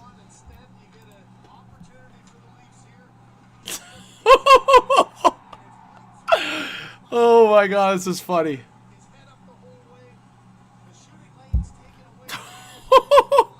Cooking. Oh, yeah, user. I wish Tyler Bertuzzi was still on this team. I know, Luke. They're such a tease. The Leafs are such a tease. OT. OT. OT. You got 5 minutes left. You got 5 minutes left.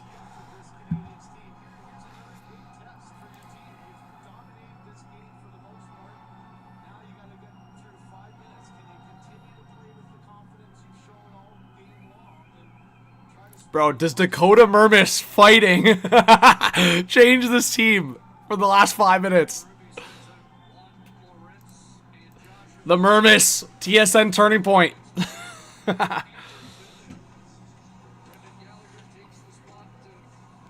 I'm not expecting them to win this game, but I'm just laughing because it's just a classic Leafs, guys. It's a classic Leafs.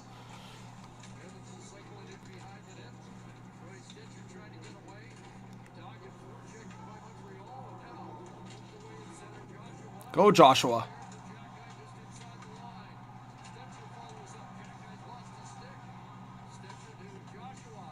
All right, Lorentz will dump it in. This is where you hope for a greasy goal from this line. Lawton, Lorentz, and Joshua. Get in there, Joshua. That's an ice. All right, now you get your big boys out there. Oh, this is big, man. These boys are tired, too. If Jackie's still out there, Jackie was tired. I don't know if he got off in time. Did he? I think he might have got off.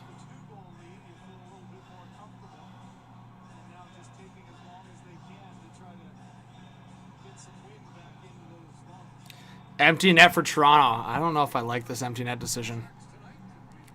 I do not like this empty net decision. I'm making that known. Do what you did last time. Have Hilda be looking at the bench.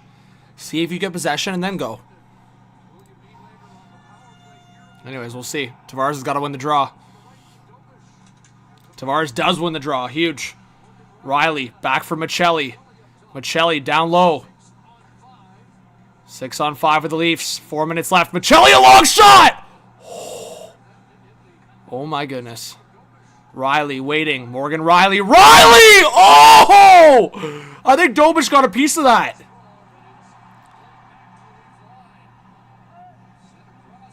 I don't know why Riley just did that. I mean, he was being safe because he's got pressure behind him, but holy shit, Michelli just saved a goal. That was definitely going in. Michelli just saved a goal. Holy shit, this game could be crazy if they score a goal here in the next minute. Michelli forward from Nylander. Michelli.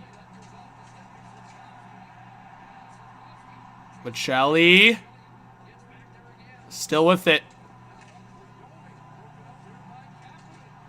Oh, good steal by Nylander. Go, Willie, go! Out of the corner. Leafs still with the empty net. Cowan.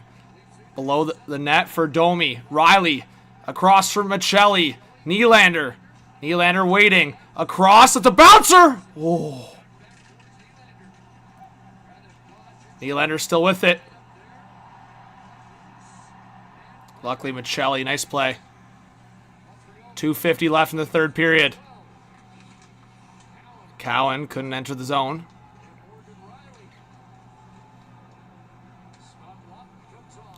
Lawton on the ice. Big boys need a change. They need a break. It's a bouncing puck. Down low for Tavares. He couldn't collect that. And the Habs will clear it towards the empty net. Oh, it might go in. Holy, just wide. Riley's exhausted, man. I think he's been out for like a minute and a half. I think he's got to get off.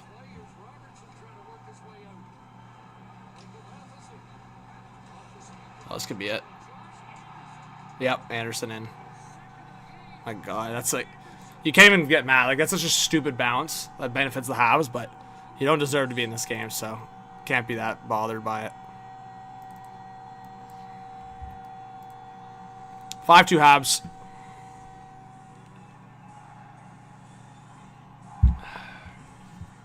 Josh Anderson, Leaf killer. It's always been like that.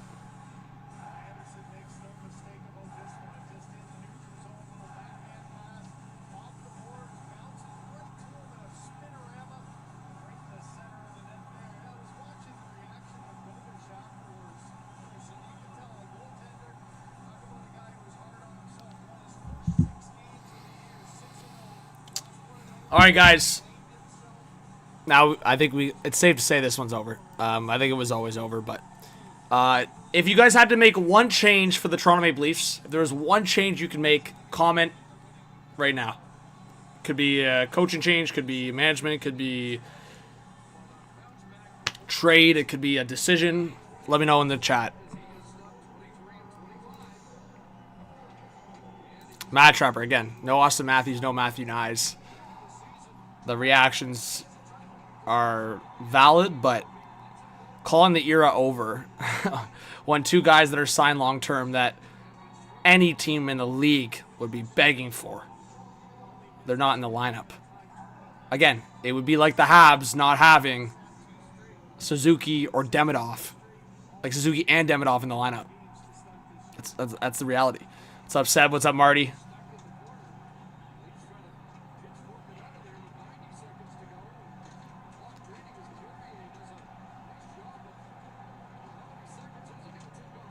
$1:20 left in the third. What's up, Canadian?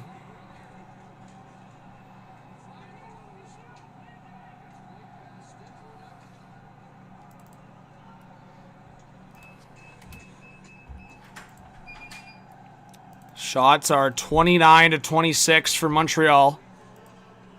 5-2 hockey game. I'll do a quick recap, guys, and then I gotta go, but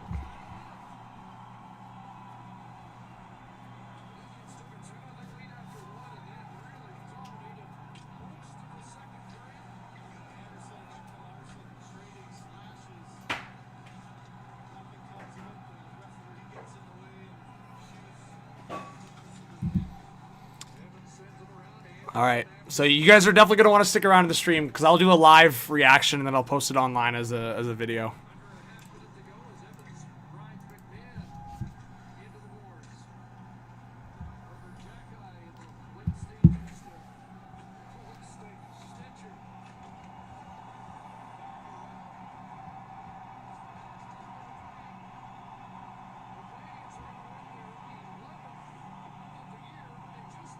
There you go.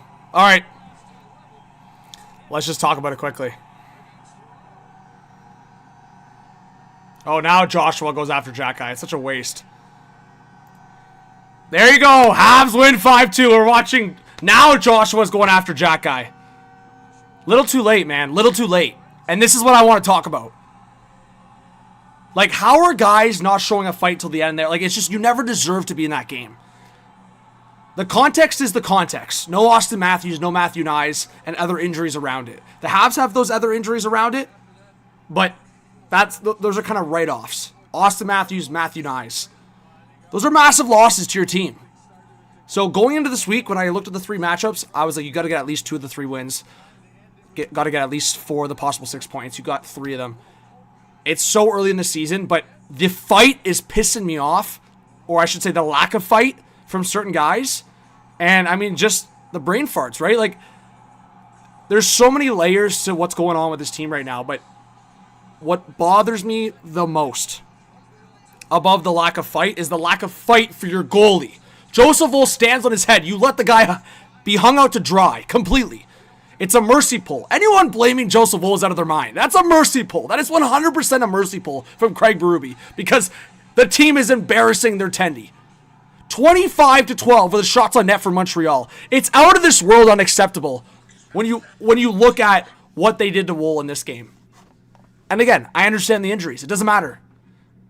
The lack of fight for your goalie is what drives me the most nuts. So, is it a change? Where's the change? I think a lot of Leaf fans are asking, who's at fault here? I really wish Matthews and Nyes would be in the lineup and they'd have these struggles for the context of this. Then you know the changes are clear. In this situation, it's like, well, the injuries are the excuse, so we got to wait to see. I hate that. Because it's just a waste of time. And really, if it gets to it where the players come back, those players, Matthews and Matthew Nyes, they come back and it's still like this, it's probably mid-December when you're making changes. Well, the St. Louis Blues in 2019 won a Stanley Cup after being last place in January. Yeah, I get it. this is the first game where I'm really going to say, you know that one video where I'm really zoomed in and going, no negative tone on Morgan Rielly? Yeah, I'm going to say a negative tone on Morgan Rielly. That was like 3 weeks ago, right? Morgan Rielly's offense, for me, offsets a lot of the liability stuff. But in a game like this, Mo, you just can't be doing some of the stuff that you did. There's got to be more urgency. You cannot let Josh Anderson do a little circle and get a shot on Wool there. You just can't. Is that a stop? More times than not, yeah, Wool probably stops that fourth goal. But Wool made 4 or 5 saves before that where he stood on his head. So my biggest thing is you don't fight for a goalie. He allows a goal like that. It could have been a much different game if you score a goal before the end of the second period and you're down 3-1. And then, of course, look what happened with the Leafs, right? Nylander scores. It could have been 3-2, different story. And then you're not pulling your goalie desperately with 3, 4, 5, 6 minutes left. So, you know what? Give me your thoughts, guys. I'm going to talk about some mock trades, stuff like that. But it just drives me nuts, the lack of fight from certain guys. But you know what? Lawton, Lorentz, there are some guys that are showing it. At the very least. Tavares can only do so much. He's 35 years old, and this guy's like trying to will this team into it. And that's the guy that lost the captaincy too, which also another story for another day. But it's really, really showing that guy probably shouldn't have lost the C considering the circumstances of what we're seeing right now. So subscribe, like, comment, all that good stuff, guys. Thanks for joining the stream for the Leafs Habs game, and thank you for watching all the videos. I hope you guys stick around for good stuff. And yeah, I'm going to leave it at that. So I hope you guys have a great night. We'll see you on the next one. And yeah, keep an eye on my X or Instagram, or I'll just post on YouTube like I did. If you guys have the notifications on for YouTube, you'll get notified. Thanks, guys. Peace.